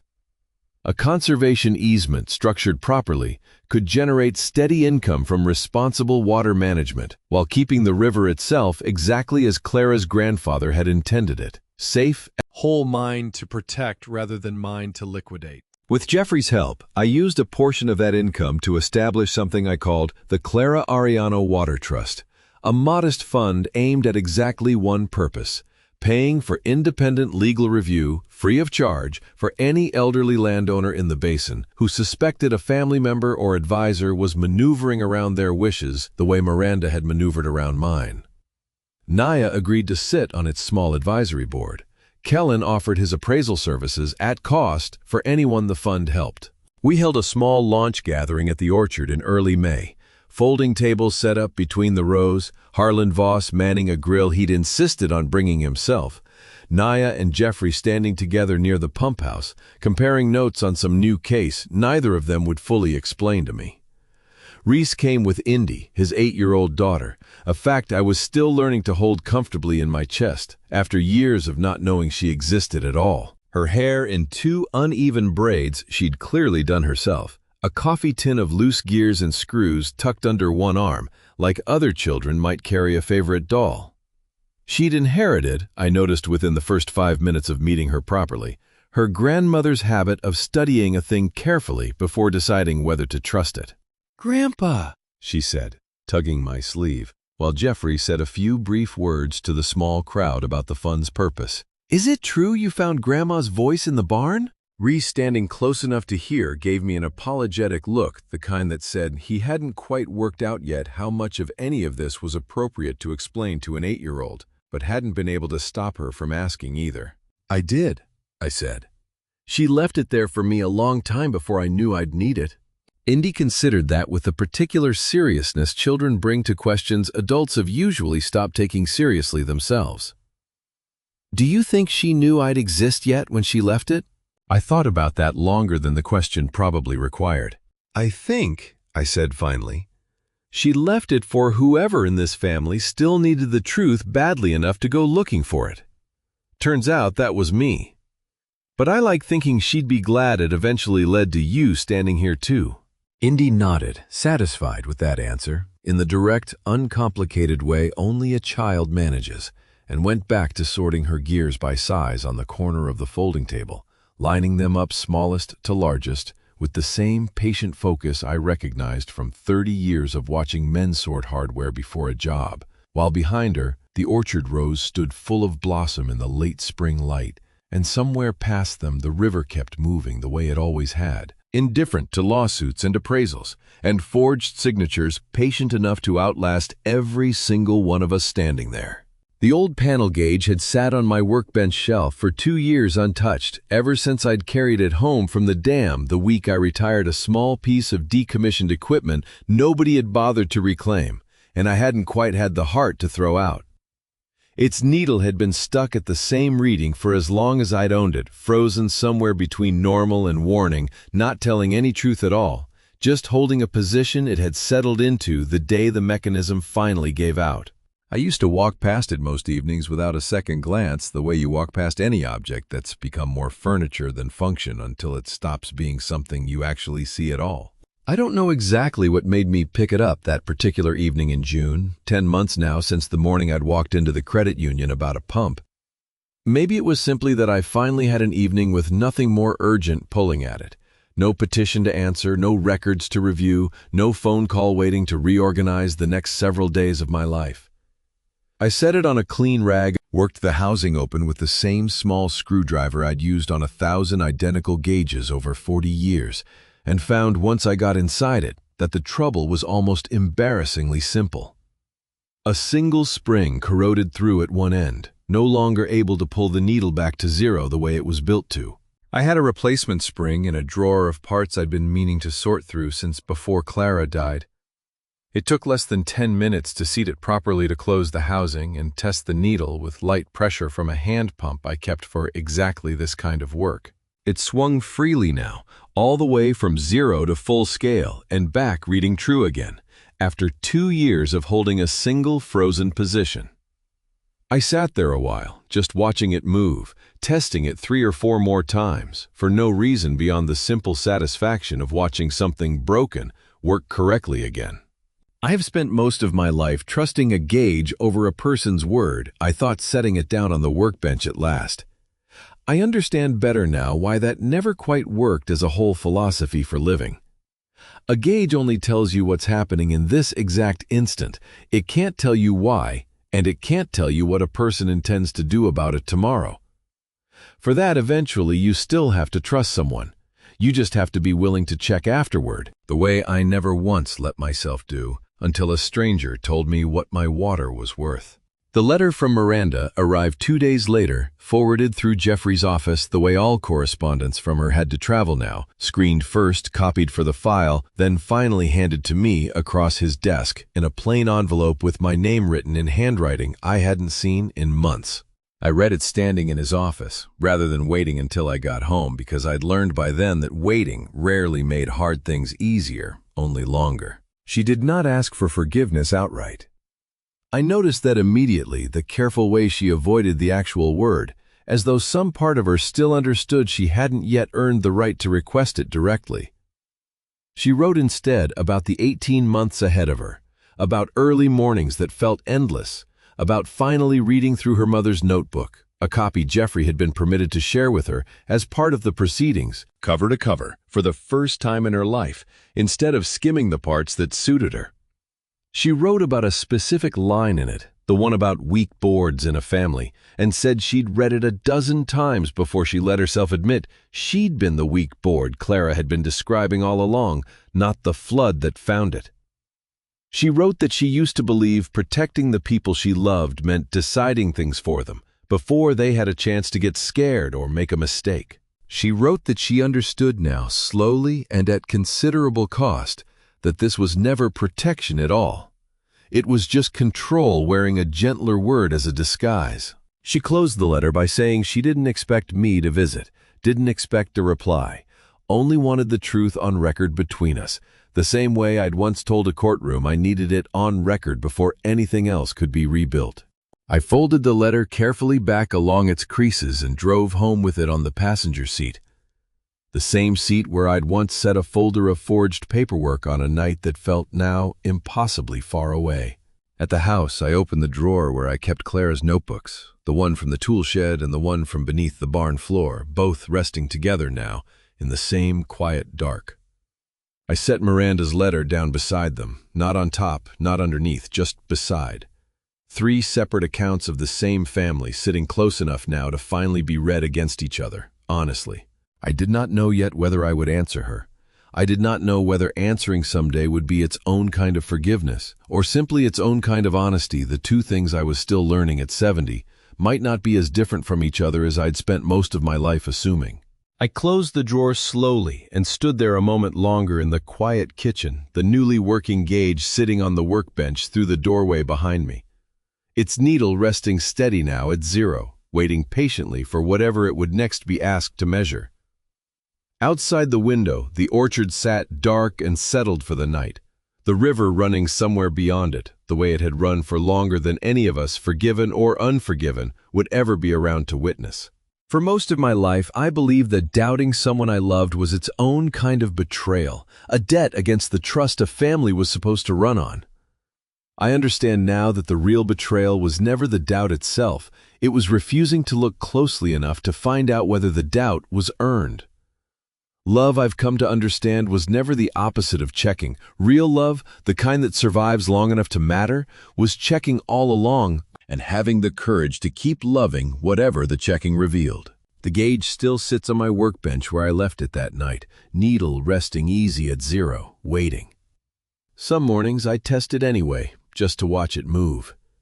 Beyond the window, the river keeps running past root and rock, the way it always has, unbothered by court dates or forged signatures or grief.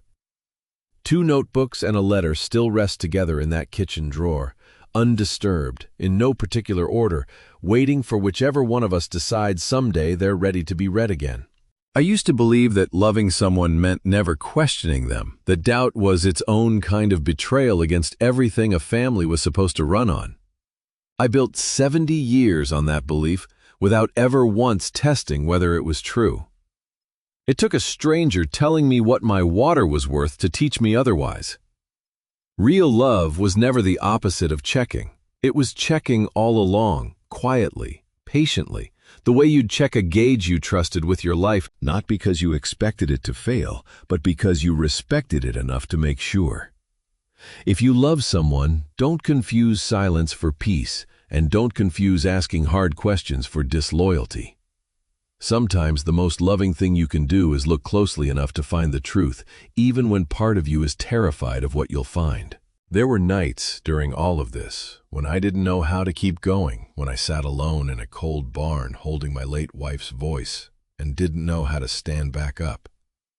I got through those nights the same way I've gotten through every hard season of my life, one honest breath at a time, and a quiet trust that God doesn't waste what we survive.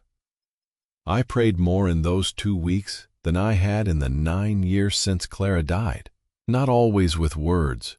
Sometimes just sitting in the dark, asking God to help me tell the truth from the lies.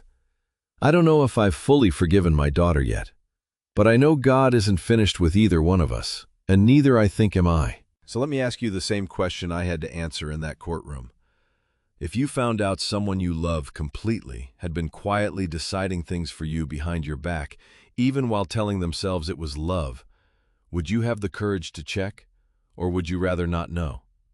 If this story touched something in you, I'd love to hear your own answer in the comments below. And if you want more stories about ordinary people finding their voice again, stay with me. There are more still to tell.